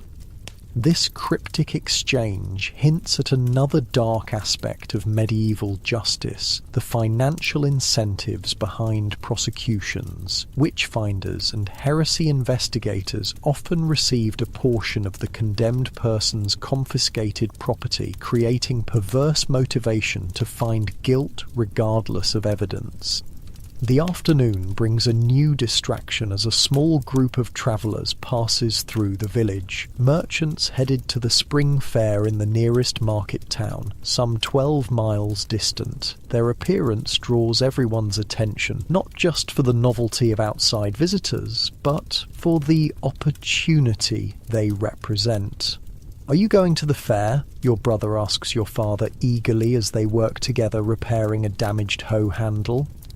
Your father considers the question seriously. Medieval fairs were not merely entertainment, but crucial economic events where peasants could sell surplus produce, purchase essential items unavailable locally, and connect with the broader world. "Perhaps," he finally answers, "if the weather holds and the north field is ploughed by week's end. We have eggs and cheese to trade." "Can I come?" your brother presses, trying to contain his excitement. This request represents more than simple curiosity. For a medieval peasant boy approaching adulthood, visiting the market town might provide the first glimpse of potential futures beyond village agriculture, apprenticeships, trading, or other occupations that could offer escape from the relentless cycle of feudal farming. "We'll see," your father responds, the universal parental non-commitment. "The road's not safe for travelling alone, and we can't all go." Road safety was a legitimate medieval concern. Highways between settlements were often little more than rutted dirt tracks through forests or open country, vulnerable to banditry and natural hazards. Travellers typically waited to form groups for mutual protection. One reason why merchant caravans and pilgrimage parties were common. As the merchants continue through the village, you notice one of them speaking with the reeve, heads bent close in serious conversation. Money changes hands, not the extortion you witnessed with the peddler, but what appears to be a legitimate transaction. The reeve hands over a sealed parchment in exchange for the coins. "What's that about?" you ask your older sister, who's working nearby in the small vegetable garden adjacent to your cottage. She glances up briefly. Safe passage, probably. The reeve sells certificates in the Lord's name guaranteeing protection on manor lands. These medieval protection rackets were often officially sanctioned. Local authorities would sell documentation to travellers, theoretically ensuring their safety within that jurisdiction. The effectiveness varied wildly depending on the Lord's actual control over his territory. The merchants soon disappear down the road toward town, leaving the village to its usual routines, but their brief presence has stirred something. Conversations about the upcoming fair, speculation about what goods might be available, calculations of what each family might afford to buy or manage to sell. By late afternoon, a new rumour circulates through the village, spread first among the women washing clothes at the stream, then carried to the men in the fields, finally reaching even the children tending livestock on the common grazing land. The Lord's steward posted a proclamation at the church door, an older boy tells you as your paths cross while driving sheep back toward the village, about Widow Cooper. Your stomach tightens with anxiety. What does it say? "She's to be considered a fugitive from the king's justice," he reports, clearly relishing his role as newsbearer. "Anyone harbouring her will face the same penalties she would." "What penalties?" you ask, though you already suspect the answer. The boy draws a finger across his throat in the universal gesture, burning for witchcraft and heresy. Medieval justice was swift and brutal by modern standards. Accusations could move to conviction and execution with terrifying speed, especially for crimes against religion. Harbouring fugitives was considered equal to the original crime, a powerful deterrent against community protection of the accused. "Do they know where she is?" you ask, trying to keep your voice casual despite your concern for the old woman who had treated your family's illnesses for years. "Some say she fled to the greenwood," the boy answers, referring to the deep forest beyond the manor's cultivated lands. "Others think she had help reaching the next county." The greenwood occupied a special place in medieval English consciousness, a liminal space beyond settled agriculture, beyond easy lordly control. Outlaws, fugitives, and those living outside normal society sometimes found refuge there, though survival was precarious at best. "Best not repeat such things," you advise the boy, suddenly conscious of how this conversation might appear to others. Speculating about fugitives can bring trouble. He looks at you with surprise, then understanding dawns on his young face. Even children quickly learn the survival skill of strategic silence in medieval society. As you reach the village with your sheep, you see a small crowd gathered around the church door, reading or having read to them the official proclamation about Widow Cooper. Father Thomas stands nearby, his expression carefully neutral, though you think you detect concern in his eyes. "The bishop's man arrives tomorrow," someone in the crowd reports, with questions for the whole village. This news sends a chill through the assembled villagers. Medieval investigations weren't limited to primary suspects. Entire communities could be interrogated, with refusal to provide information considered evidence of complicity. Your father appears at your side, taking the sheep lead from your hand. "Home," he says simply. "Now." Inside your cottage, a hushed family conference takes place as your mother prepares the evening meal. More pottage, though tonight's version contains precious bits of salt pork, making it almost a luxury by medieval standards. "We know nothing," your father instructs everyone firmly. "If questioned, Widow Cooper treated your fevers and delivered the babies, nothing more." No discussions of her remedies, no mention of helping her after the warning. But Father Thomas was the one who, your sister begins. We know nothing of that either, your father interrupts sharply. The priest gave no warnings, shared no information. Understood? Everyone nods solemnly. This is not dishonesty, but survival, a strategy developed through generations of dealing with arbitrary authority. Medieval peasants learned early that full disclosure rarely benefited them or their communities. What about her medicines? Your mother asks quietly. The ones she gave me. Your father considers this serious question. Possession of an accused witch's remedies could be damning evidence, but these same medicines might save family members during future illnesses when no other help was available. Bury them, he finally decides, not under the floor. They might search inside, behind the woodpile, marked so you can find them again when this passes.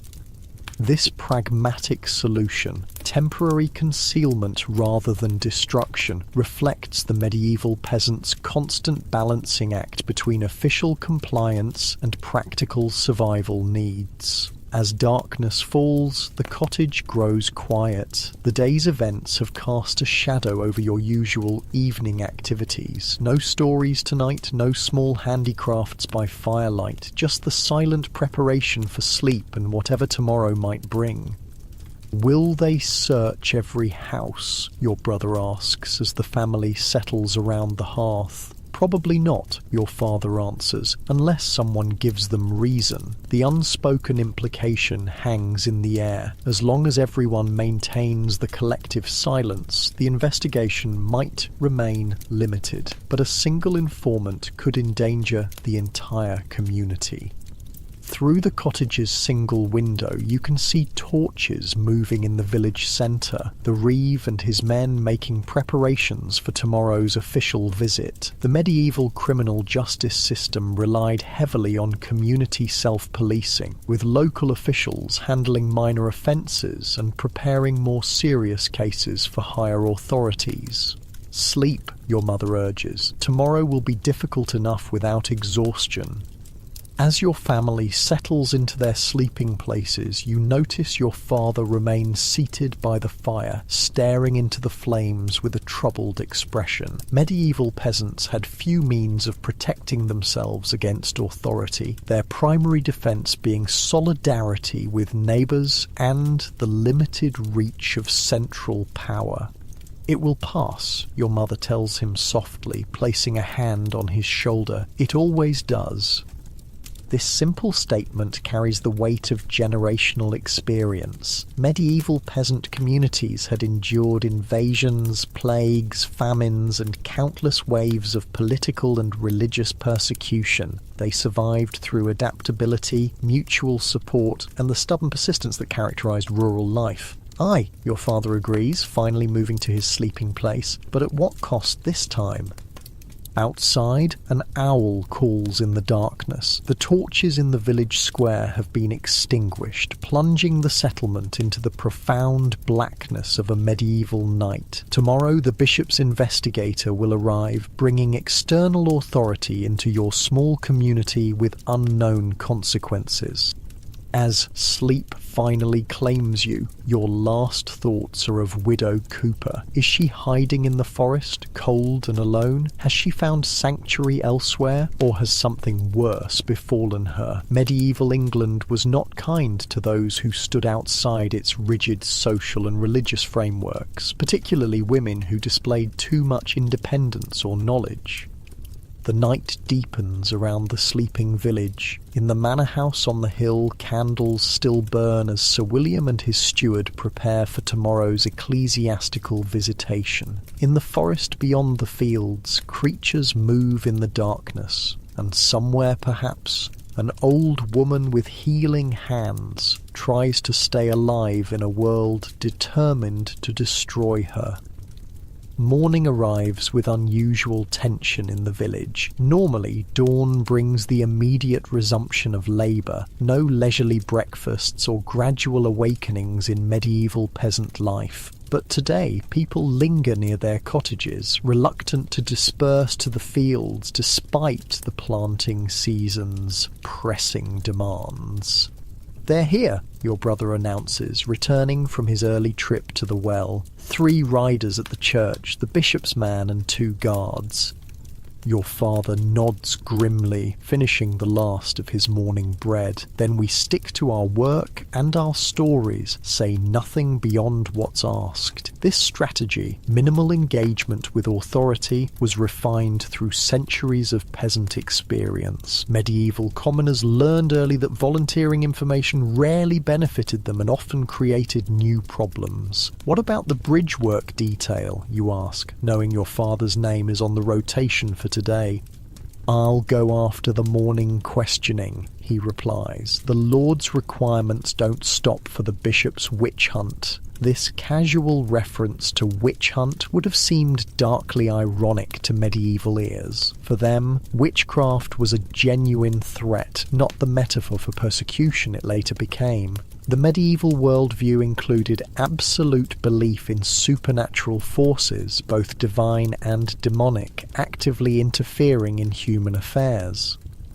Your mother has already buried Widow Cooper's medicines behind the woodpile, marking the spot with a distinctive arrangement of stones that appears random but will guide her back when needed. Such small deceptions were survival tactics in a world where peasants had limited control over their circumstances. "Should we go to the fields as usual?" your sister asks, clearly hoping to avoid the church and its visitors. "Oh, no?" your father decides after consideration. Avoiding the questioning would draw more suspicion. "We'll go together after breakfast, answer what's asked, nothing more." By mid-morning, most of the village has gathered near the church, creating an impromptu assembly in the small, open area that serves as the community's central square. Medieval villages rarely had formal meeting places. Public gatherings typically occurred in churchyards, near village wells, or in clearings like this one. The bishop's representative cuts an imposing figure despite his ordinary height and build. His clothing alone marks him as foreign to village life. Fine dark wool robes with actual embroidery at the edges, leather boots without mud or signs of repair, and most notably a pectoral cross of actual silver hanging from his neck. Such finery might represent years of peasant income. Beside him stands Father Thomas, looking distinctly uncomfortable as he translates Latin documents into English for the village's benefit. Medieval official business was conducted primarily in Latin or Norman French, languages inaccessible to most common people, necessitating translation by local clergy. By authority of the bishop and the king's justice, Father Thomas. Between 1870 and 1900, over 1 million domestic servants worked in America's grandest homes, enduring 17-hour days, brutal labour, and complete loss of personal freedom. Their hands were permanently damaged from harsh chemicals, their bodies broken by endless work, yet they made the Gilded Age's opulence possible through invisible sacrifice. Here's what life was really like for America's forgotten servant class.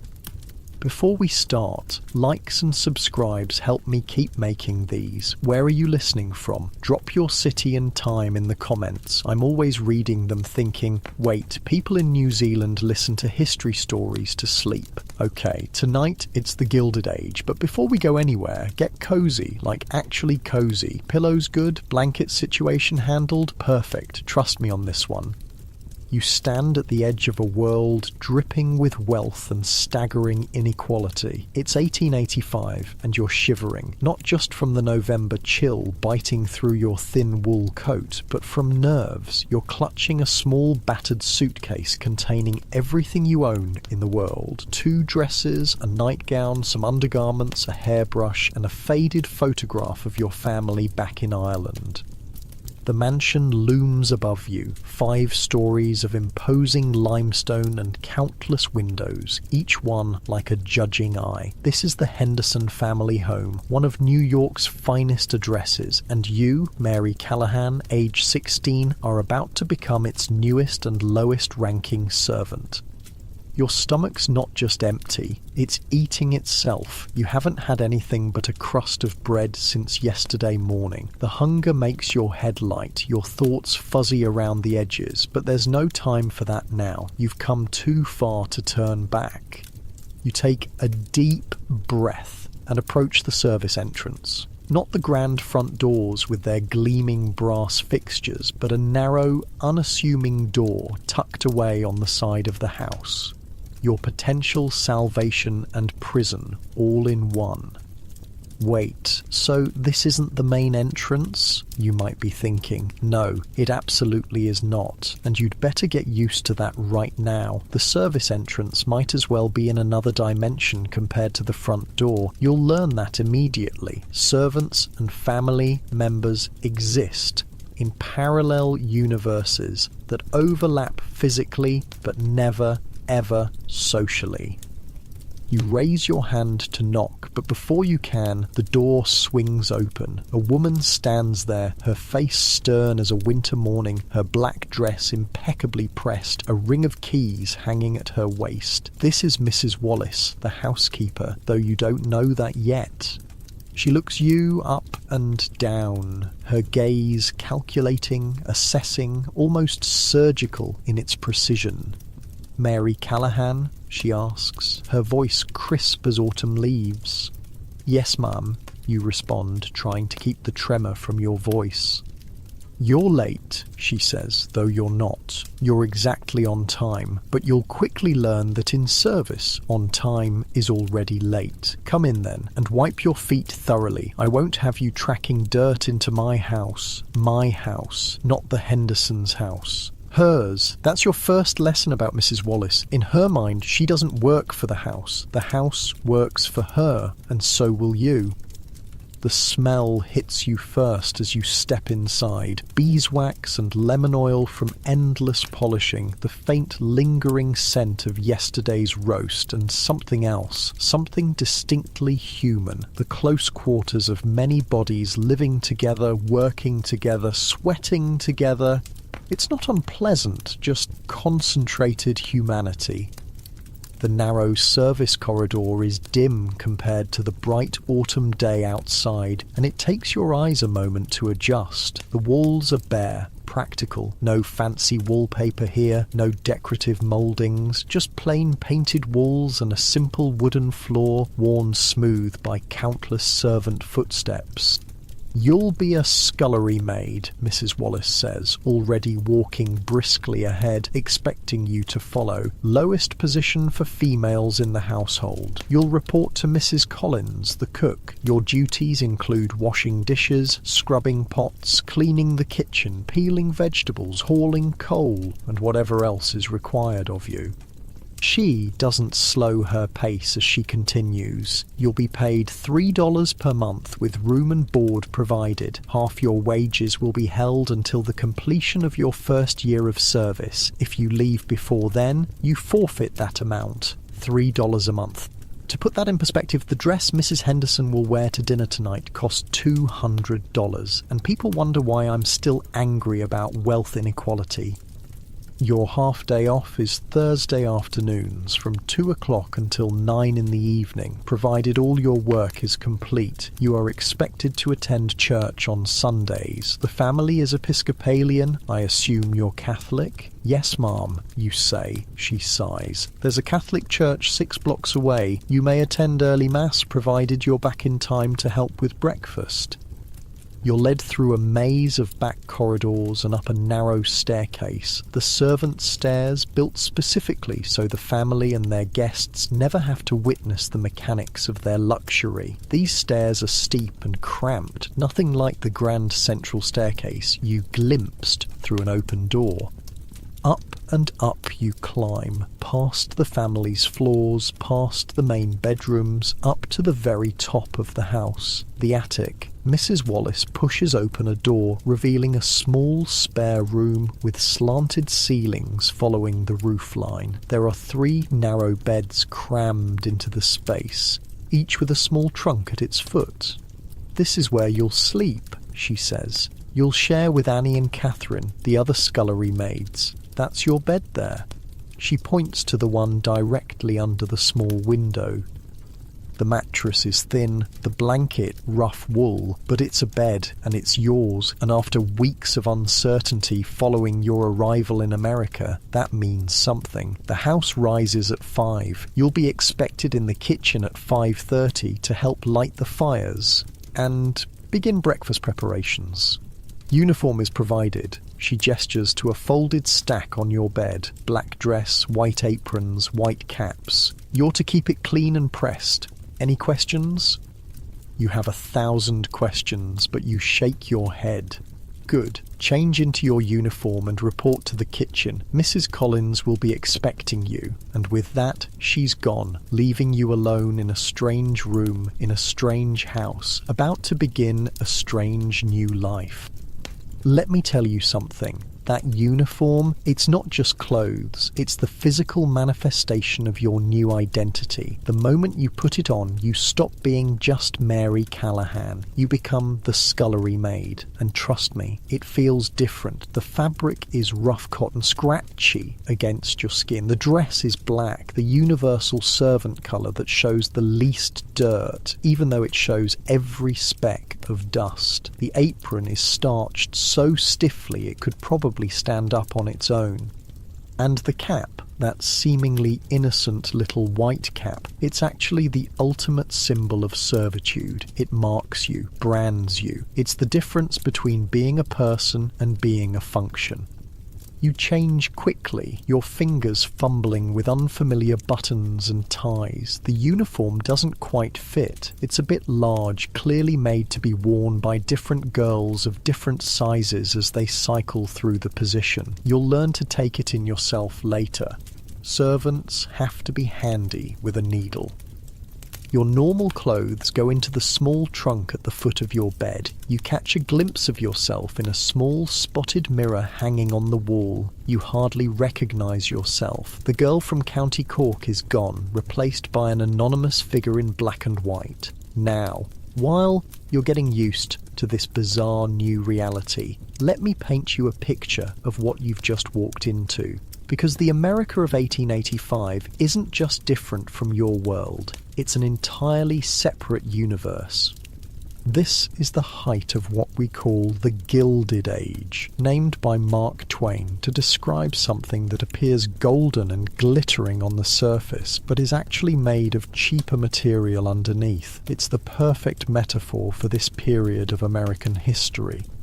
The Civil War has been over for 20 years, and the country's industrial capacity has exploded. Railroads crisscross the nation, steel production is booming, oil has been discovered in Pennsylvania, and all of this industrialization is creating wealth on a scale never before seen. But here's the thing. This wealth isn't being distributed evenly, not even close. The richest 1% of Americans control about 25% of the total wealth, and the top 10%, they've got about 75% of everything. Sound familiar? Massive fortunes are being built by men whose names you'd still recognize today. Rockefeller, Carnegie, Vanderbilt, Morgan. These are the titans who are reshaping America for better and worse. Meanwhile, the average industrial worker makes about $500 a year, working 60 hours a week in often dangerous conditions. There's no social safety net, no worker protections, no minimum wage, no child labour laws, and servants like you, you're making a fraction of even that. You're $36 per year. Before the half they withhold is equivalent to about $1,000 in today's money, for what will amount to at least 80 hours of work per week. That's about 24 cents per hour in today's money. But here's the weird thing. Domestic service is actually considered one of the better jobs available to women in 1885. The alternatives are factory work, even lower pay, more dangerous conditions, agricultural labour, backbreaking, seasonal, or, well, the oldest profession. At least as a servant, you have food, shelter, and a degree of respectability. It's a devil's bargain, but it's one that millions of women like you are making. You take a deep breath and head downstairs to find the kitchen. The house is a labyrinth, but you follow the smell of baking bread and the sound of clattering pots. The kitchen, when you find it, is a hive of activity. It's hot, almost unbearably so, from the massive coal range that dominates one wall. The air is thick with steam and the mingled aromas of roasting meat, simmering stocks, and fresh herbs. At the centre of this controlled chaos stands Mrs. Collins, the cook. She's a formidable woman, not just in authority, but in physical presence. Her face is flushed from the heat, her arms solid muscle from years of wrestling heavy pots and pounding dough. "You the new girl then?" she asks when she spots you hovering uncertainly in the doorway. "Yes, ma'am, Mary Callahan." She looks you up and down, much as Mrs. Wallace did, but her assessment is different. She's not checking your deportment, she's gauging your strength, your potential usefulness. "Ever work in a kitchen before?" "Only at home, ma'am. For my mother." She snorts. "Well, this isn't your mother's kitchen, come here." She leads you to a deep stone sink where a mountain of dirty pots, pans, and dishes awaits. "This is yours," she says, gesturing to the sink. "You'll wash everything. The water pump is there. Hot water comes from the copper boiler next to the range. Soap is here, lye for the tough bits, scrub brush, rags, towels for drying." It looks simple enough, but as you'll soon discover, washing dishes for a household of this size is no small task. Each meal generates dozens of dishes, and in a house like this, there are many meals: breakfast, lunch, tea, dinner, and often late-night snacks for the family or their guests. "When you're done with these, come find me," Mrs. Collins says. "There are vegetables to be peeled for tonight's dinner." And so begins your first day as a scullery maid in one of New York's grand homes. Your hands plunge into hot, soapy water, the first of countless thousands of times they'll make this journey. The water is scalding, your skin turns pink almost immediately. But you don't complain, you can't complain, this is your job now.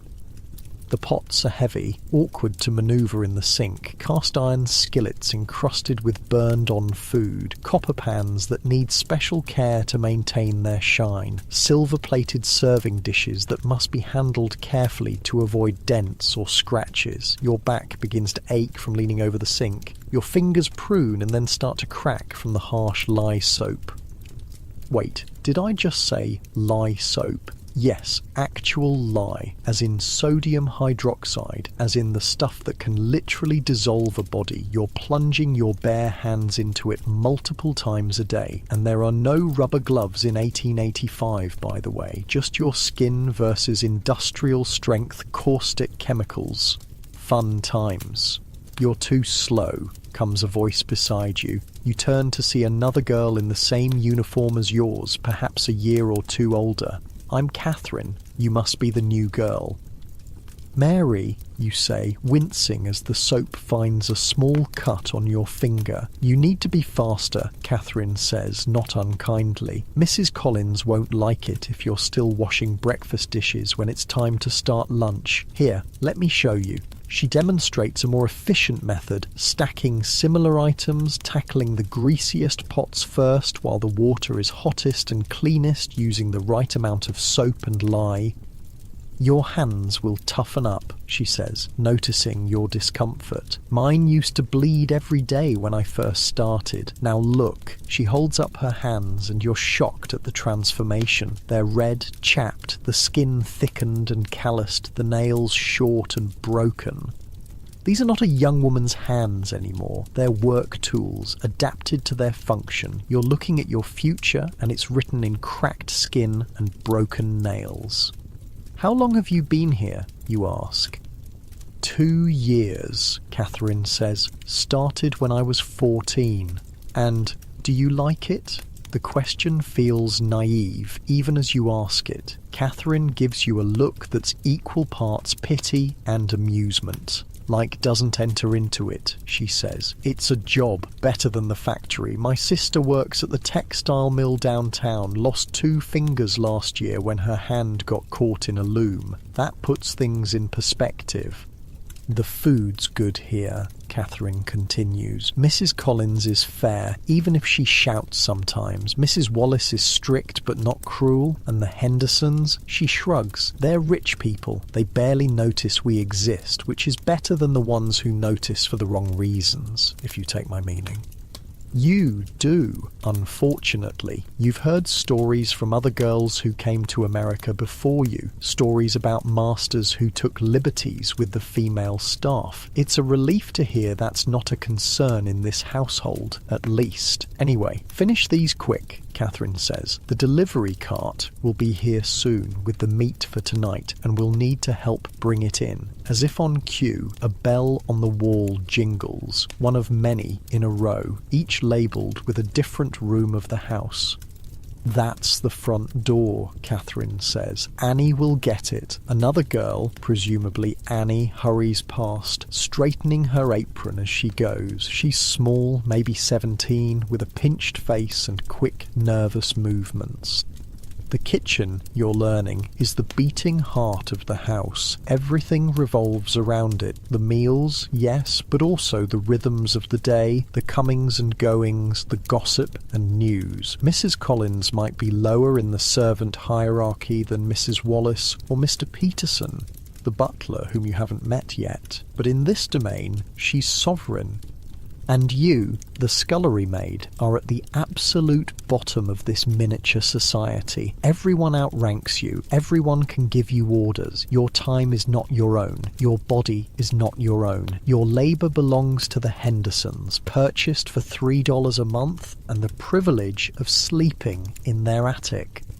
This life, this constrained, demanding, physically punishing life, is what millions of women endured during the Gilded Age. Their stories are largely unwritten, their experiences unrecorded. They were the invisible engine that powered the lavish lifestyles of America's new aristocracy.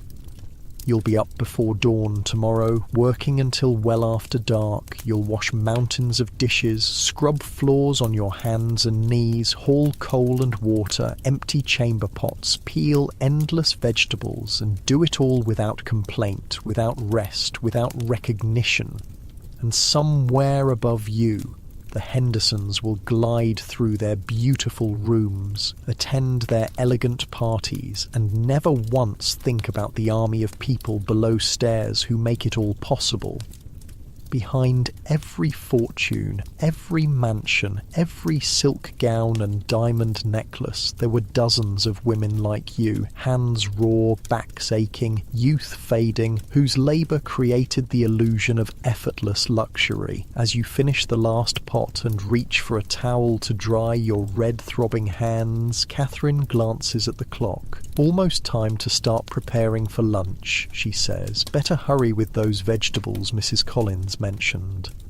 And so your day continues, one task flowing into the next without pause, without rest. The vegetables need peeling. Potatoes, carrots, turnips, onions, pounds and pounds of them, enough to feed the family and their frequent guests, plus the staff of 15 who keep the household running.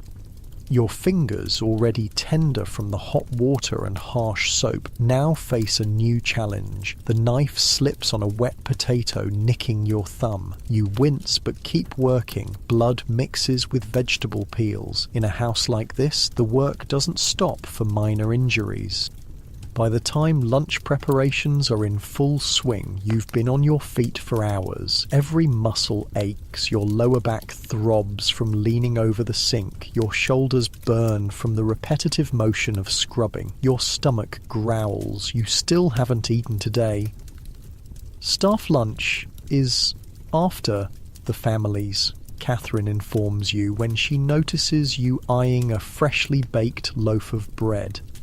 We eat what's left.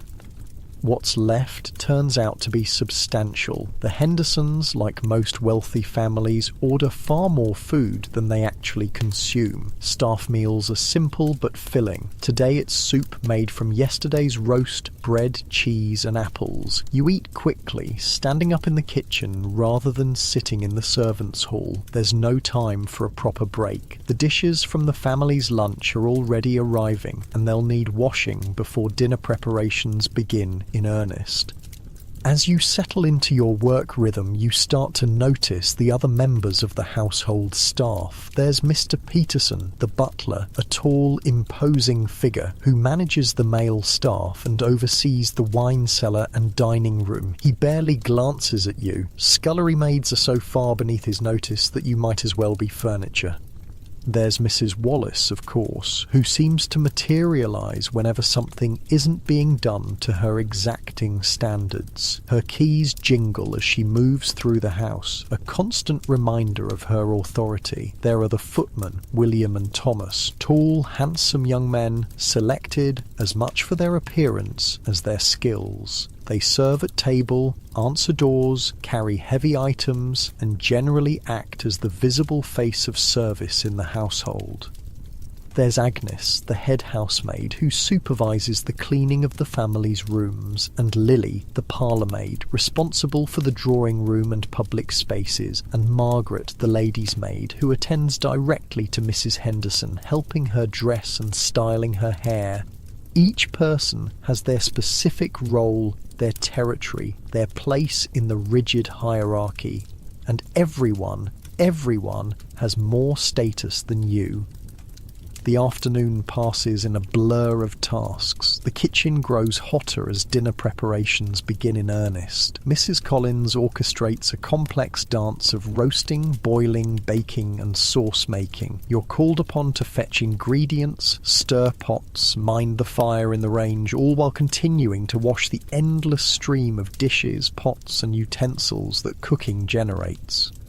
The bell wall springs to life as the family moves through their day, each chime summoning a different servant to a different room. The front doorbell for visitors, the drawing room bell for tea, the master's study bell for correspondence. The bells never stop, and neither does the work.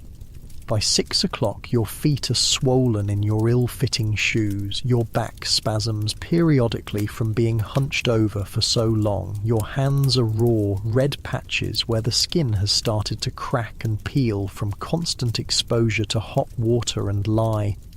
But dinner service is beginning, and this is the most important meal of the day in a house like this. The Hendersons are entertaining guests, another wealthy family and a business associate of Mr. Henderson's. The dining room has been prepared, the silver polish, the crystal gleaming, the damask tablecloth perfectly pressed. You catch a glimpse of the room as you help carry some of the prepared dishes to the butler's pantry, where Mr. Peterson will oversee their final presentation. The sight nearly stops you in your tracks. The dining room is a cathedral to wealth. A massive table dominates the space, set with fine china, sterling silver and crystal that catches the light from the chandelier above. Fresh flowers in silver vases run down the centre of the table. The chairs, upholstered in rich burgundy silk, await the family and their guests. It's another world, a world you serve but will never be part of. Dinner in a house like this isn't just a meal, it's a performance. Course after course emerges from the kitchen: oysters, soup, fish, roast, game, salad, cheese, dessert, fruit, each requiring its own dishes, its own serving pieces, its own choreography of service. And every single item used, every fork, knife, spoon, plate, glass, serving dish will eventually make its way to your sink. As the family dines in splendour, the kitchen reaches a fever pitch of activity. Mrs. Collins shouts orders, sauces are finished, garnishes applied, plates wiped clean of any errant drops or smudges. The footmen come and go, carrying full platters up and empty ones back down. You're already washing the dishes from the early courses, trying to stay ahead of the flood that will come when dinner concludes. Your arms are submerged to the elbows in hot, soapy water. Your fingers have gone pruny, then raw, then numb. Through the open kitchen door you can hear faint laughter from above, the family and their guests enjoying their meal, their wine, their conversation. Do they ever think about the hands that prepared their food, the hands currently washing their dishes, the lives being spent in their service? No, they don't. Because that's not how the world works. Not in 1885, and honestly, not that much has changed today. By the time the last dessert plate comes down, it's nearly 10 o'clock. You've been working for over 14 hours. Your body has moved past pain to a sort of dull, persistent ache that seems to radiate from your very core. Almost done, Catherine says, as she helps you with the final round of washing up. Just need to clean and bank the range for the night, scrub the kitchen floor, and set out the early morning provisions for breakfast. It's another hour before you're finally able to climb the narrow servant stairs to the attic room. Catherine and Annie trudge beside you, equally exhausted. None of you has the energy for conversation.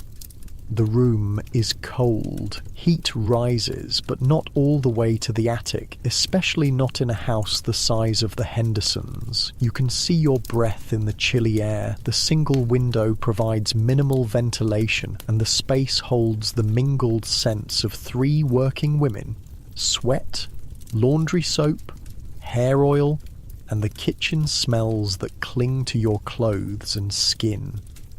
You change quickly in the cold, stripping off your uniform and pulling on your nightgown. There's no privacy, but you're all too tired to care. The day has scoured away any sense of modesty or self-consciousness. As you sink onto your thin mattress, pulling the rough wool blanket up to your chin, you realise this is it. This is your life now. Tomorrow will be the same, and the day after, and the day after that. Your eyes close almost immediately, your body surrendering to exhaustion, but sleep comes with the knowledge that the bell will ring at 5 and it all begins again. This was the reality for countless women during America's Gilded Age. Invisible workers who made possible the visible splendor, human machinery maintaining the illusion of effortless luxury. Their stories deserve to be told. The bell seems to ring about 30 seconds after you've closed your eyes, though in reality it's been 5 hours, 5 precious hours of sleep that vanish like smoke as Catherine shakes your shoulder. Up, she says simply, can't be late. Your body protests with every movement. Muscles you didn't know you had are screaming from yesterday's labour. Your hands throb, the cuts and cracks have stiffened overnight, and fresh pain blooms as you flex your fingers. But there's no time to coddle yourself, no time to ease into the day. The attic room is dark and freezing cold. November in New York and there's no heat up here. Of course there isn't. Heat costs money and no one wastes money on servant comfort. Your breath makes little clouds in the air as you hurry to dress. Wash quick, Annie advises, nodding to a ceramic basin on the small washstand. The water in it is ice cold and barely enough to splash your face and hands. There's a communal towel, already damp from the other girls. No privacy, no comfort, no concessions to dignity. Bathroom's down the hall, Catherine says, noting your confusion. But there's no time in the morning. You can use it tonight before bed. Maybe. Maybe, because even basic bodily functions are subject to the demands of the household schedule. The 3 of you dress quickly in the dark, fumbling with buttons and ties. There's a rhythm to it, a practiced efficiency that you lack but will soon develop. No one speaks much. Morning comes too early for conversation. You follow the others down the narrow servants' stairs, your hand trailing along the wall for guidance in the dim light. The house is quiet at this hour. The family won't rise for several more hours, but the service areas are already coming to life. The kitchen, when you reach it, is cold and dark. The great range that dominated the space yesterday is now a slumbering beast that needs awakening. This, you quickly learn, is your first task of the day. "Coal," Catherine says, pointing to a scuttle. "Fill it from the bin in the back, then lay the fire. Mrs. Collins will be down soon and she'll want the range hot." The coal bin is in a small courtyard behind the kitchen. You step outside into the pre-dawn darkness, the cold hitting you like a physical blow. The city is quiet at this hour. No carriages on the streets yet, no vendors calling their wares, just the distant sound of factory whistles calling the earliest shift workers.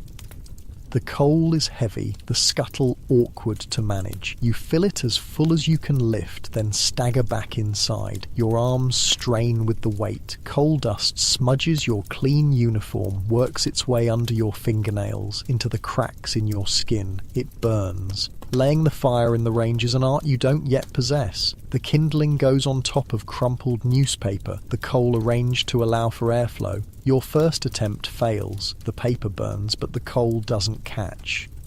"Not enough kindling," comes a voice from the doorway. Mrs. Collins has arrived, her face a mask of early morning irritation. Start again, and be quick about it. You rebuild the fire, adding more kindling this time, arranging the coal more carefully. Your hands shake slightly, not just from the cold, but from the awareness that you're being watched, judged. When the fire finally catches, the relief is palpable. "Now, the copper," Mrs. Collins says, nodding to a large boiler attached to the side of the range. "We'll need hot water for breakfast preparations." You fill the copper from the pump, another heavy, awkward task, then turn your attention to the rest of the kitchen. There are lamps to be lit, surfaces to be wiped down, yesterday's ashes to be removed from the range. By the time the first pale light of dawn filters through the kitchen windows, you've been working for an hour and breakfast preparations are in full swing. The kitchen has transformed from a cold, dark cave to a hive of bustling activity. Mrs. Collins kneads bread dough with practiced movements, her strong arms working the mass into submission. Catherine chops ham for the family's breakfast, the knife moving at a speed that makes you nervous. Annie sets up the coffee service, measuring beans into the grinder. And you're peeling potatoes for hash, your fingers clumsy with cold and fatigue. The knife slips again, nicking your already damaged hand. You wince but keep working. Blood mingles with potato starch. Yesterday's lesson already learned. The work doesn't stop for minor injuries. "Faster," Mrs. Collins says, glancing at your slow progress. The family breaks their fast at 8, and we've still got eggs, muffins and porridge to prepare. You pick up the pace, ignoring the stinging in your hands. The potatoes need to be diced next, then into a cast-iron skillet with onions and the ham Catherine is chopping. The smell makes your empty stomach growl audibly. "Staff breakfast after the families," Mrs. Collins reminds you, though not unkindly. "There's tea there if you want it." She nods to a pot on the corner of the range. The tea is strong, bitter and scalding hot. It burns your tongue but sends a wave of blessed warmth through your tired body. You drink it gratefully, not even minding the absence of milk or sugar. The kitchen settles into a choreographed dance of breakfast preparation. Each person has their role, their tasks, their space. You're still learning the steps, still bumping into others, still getting in the way, but there's a certain beauty to it, a functional harmony that emerges from necessity and repetition. At precisely 7:30, the first bell of the day rings. Mr. Henderson's dressing room. The day officially begins. "That'll be Mr. Peterson," Mrs. Collins says, nodding to the bell. He takes the master his morning tea. As if summoned by his name, the butler appears in the kitchen doorway. Mr. Peterson is tall, his posture perfect, his expression perpetually solemn. His black suit is immaculate, his white shirt starched within an inch of its life. He's the very picture of dignity in service. "Good morning, Mrs. Collins," he says, his voice as crisp as his appearance. "The master's morning tea, if you please." "Ready and waiting, Mr. Peterson," Mrs. Collins replies, gesturing to a silver tray already prepared with a pot of tea, a cup and saucer, and a small plate of thin toast. Mr. Peterson inspects the tray with a critical eye, adjusts the position of the cup slightly, then lifts it with the effortless grace of long practice. He doesn't acknowledge you or the other junior staff. In the servant hierarchy, he might as well be royalty compared to a scullery maid. After he leaves, the pace in the kitchen accelerates. More bells begin to ring as the family wakes. Maids hurry up and down the stairs, carrying hot water for washing, removing chamber pots. Yes, that's your job too, emptying the family's night soil, preparing rooms for the day. The breakfast dishes emerge from the pantry, fine bone china, delicate cups, silver serving pieces. Everything must be perfect, everything must be hot, everything must be ready exactly on time. At 8 o'clock, the family sits down to breakfast in the morning room, a light-filled space designed specifically for this meal. You get a glimpse of it as you help carry dishes up from the kitchen. Pale yellow walls, white mouldings, a table set with fresh flowers and gleaming silver. You also get your first look at the Hendersons themselves. Mr. James Henderson is in his 50s, a solidly built man with mutton chop whiskers and the confident bearing of someone who has never questioned his place in the world. He made his fortune in railways and banking, expanding the modest business he inherited from his father into a small empire. Mrs. Eleanor Henderson is perhaps 10 years younger than her husband, still beautiful in a carefully maintained way. Her morning dress is simpler than her evening attire, but still costs more than you'll make in a year. Her hair is already perfectly arranged, courtesy of Margaret, her lady's maid. Their children are present as well. Miss Louise, 19 and preparing for her second season in society, and Master William, 17 and home from boarding school for a short visit. They speak little during breakfast, confining their conversation to plans for the day ahead. Mr. Henderson will be at his office downtown. Mrs. Henderson has calls to make and a committee meeting for some charity function. Miss Louise has a fitting for a new gown. Master William is meeting friends for lunch at their club. Not once do they acknowledge the servants who move silently around them, refilling coffee cups, removing empty plates, anticipating needs before they're expressed. You and the other staff are furniture to them, functional objects that enable their comfortable lives. "Toast!" Mrs. Henderson says simply, not looking up from the letter she's reading, and instantly William the footman presents the toast rack for her selection. "The eggs are tepid," Miss Louise complains, poking at her plate with a silver fork. "I'll have fresh ones prepared immediately, miss," William responds, whisking the offending plate away, and just like that, your carefully prepared breakfast service is thrown into chaos. Mrs. Collins must drop everything to make fresh eggs. You must wash the rejected plate and cutlery immediately so they can be reused. The entire kitchen scrambles to correct this small imperfection in Miss Louise's morning. "Rich people," Catherine mutters under her breath as she helps you quickly wash and dry the returned plate. God forbid her eggs are less than scalding. It's your first real glimpse of the fundamental truth of service. The comfort, preferences and whims of the family always come first. Your time, your labour, your fatigue are irrelevant. You exist to smooth their path through life, to create the illusion that hot food appears by magic. Clean clothes materialise in wardrobes, dust never settles on surfaces, and chamber pots empty themselves. By 9:30 the family has finished breakfast and dispersed to their various activities. Only then can the staff eat. The kitchen table is quickly set with the breakfast leftovers: eggs, bacon, toast, porridge. The food is no longer hot, but it's plentiful. You sit with Catherine, Annie, and the other lower servants. The upper servants, Mr. Peterson, Mrs. Wallace, Mrs. Collins, and the lady's maid, eat separately in Mrs. Wallace's sitting room, maintaining the hierarchy even during meals. Eat quick, Catherine advises between bites. We've got to clear all this, wash everything, and start on lunch preparations.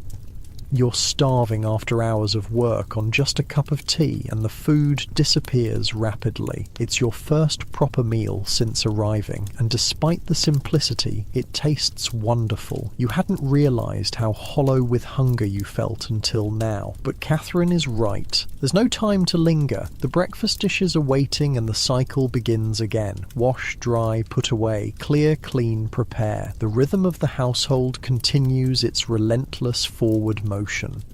As you settle into the familiar position at the sink, arms deep in hot, soapy water, Catherine works beside you, showing you more efficient methods, helping you keep pace with the never-ending flow of dishes, pots, and pans. Mrs. Wallace will be doing room inspections this morning, she tells you as you work. Be glad you're down here. She's a terror when she's inspecting. Poor Agnes was in tears yesterday over a bit of dust under Mr. Henderson's bed. Does she inspect our room too? You ask, thinking of the small attic space you share. Catherine snorts. Not likely. She doesn't care how we live as long as we keep the family's rooms perfect. Our quarters could be a pigsty for all she notices.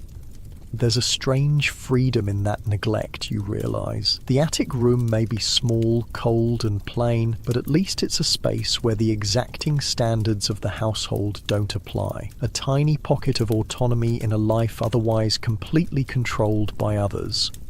As the morning progresses, you fall into a rhythm with Catherine and Annie. There's a camaraderie that develops naturally among those who share hard work and low status. You learn more about them as you wash, chop, scrub, and carry together. Catherine is from County Mayo originally, came to America 3 years ago when the potato crops failed again and her family couldn't feed all 8 children. She sends half her wages home to help her parents and younger siblings. She can read a little, enough to sound out street signs and simple notices, but not write.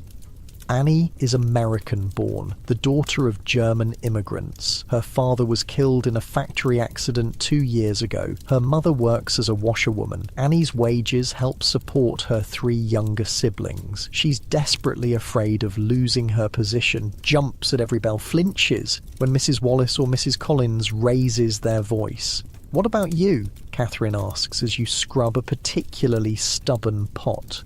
"What brought you here?" The question is simple, but opens a flood of memories. Home, the small farm in County Cork where you grew up, the ever-present worry about rent, the hunger that became your constant companion after your father died and your mother struggled to keep the land. The letter from your aunt in America promising work and opportunity, the collection taken up by the village to pay for your passage. The terrifying journey across the Atlantic in steerage class, packed in with hundreds of other desperate souls seeking a better life. The bewildering chaos of Castle Garden Immigration Depot. The relief of finding the Hendersons' address and securing a position.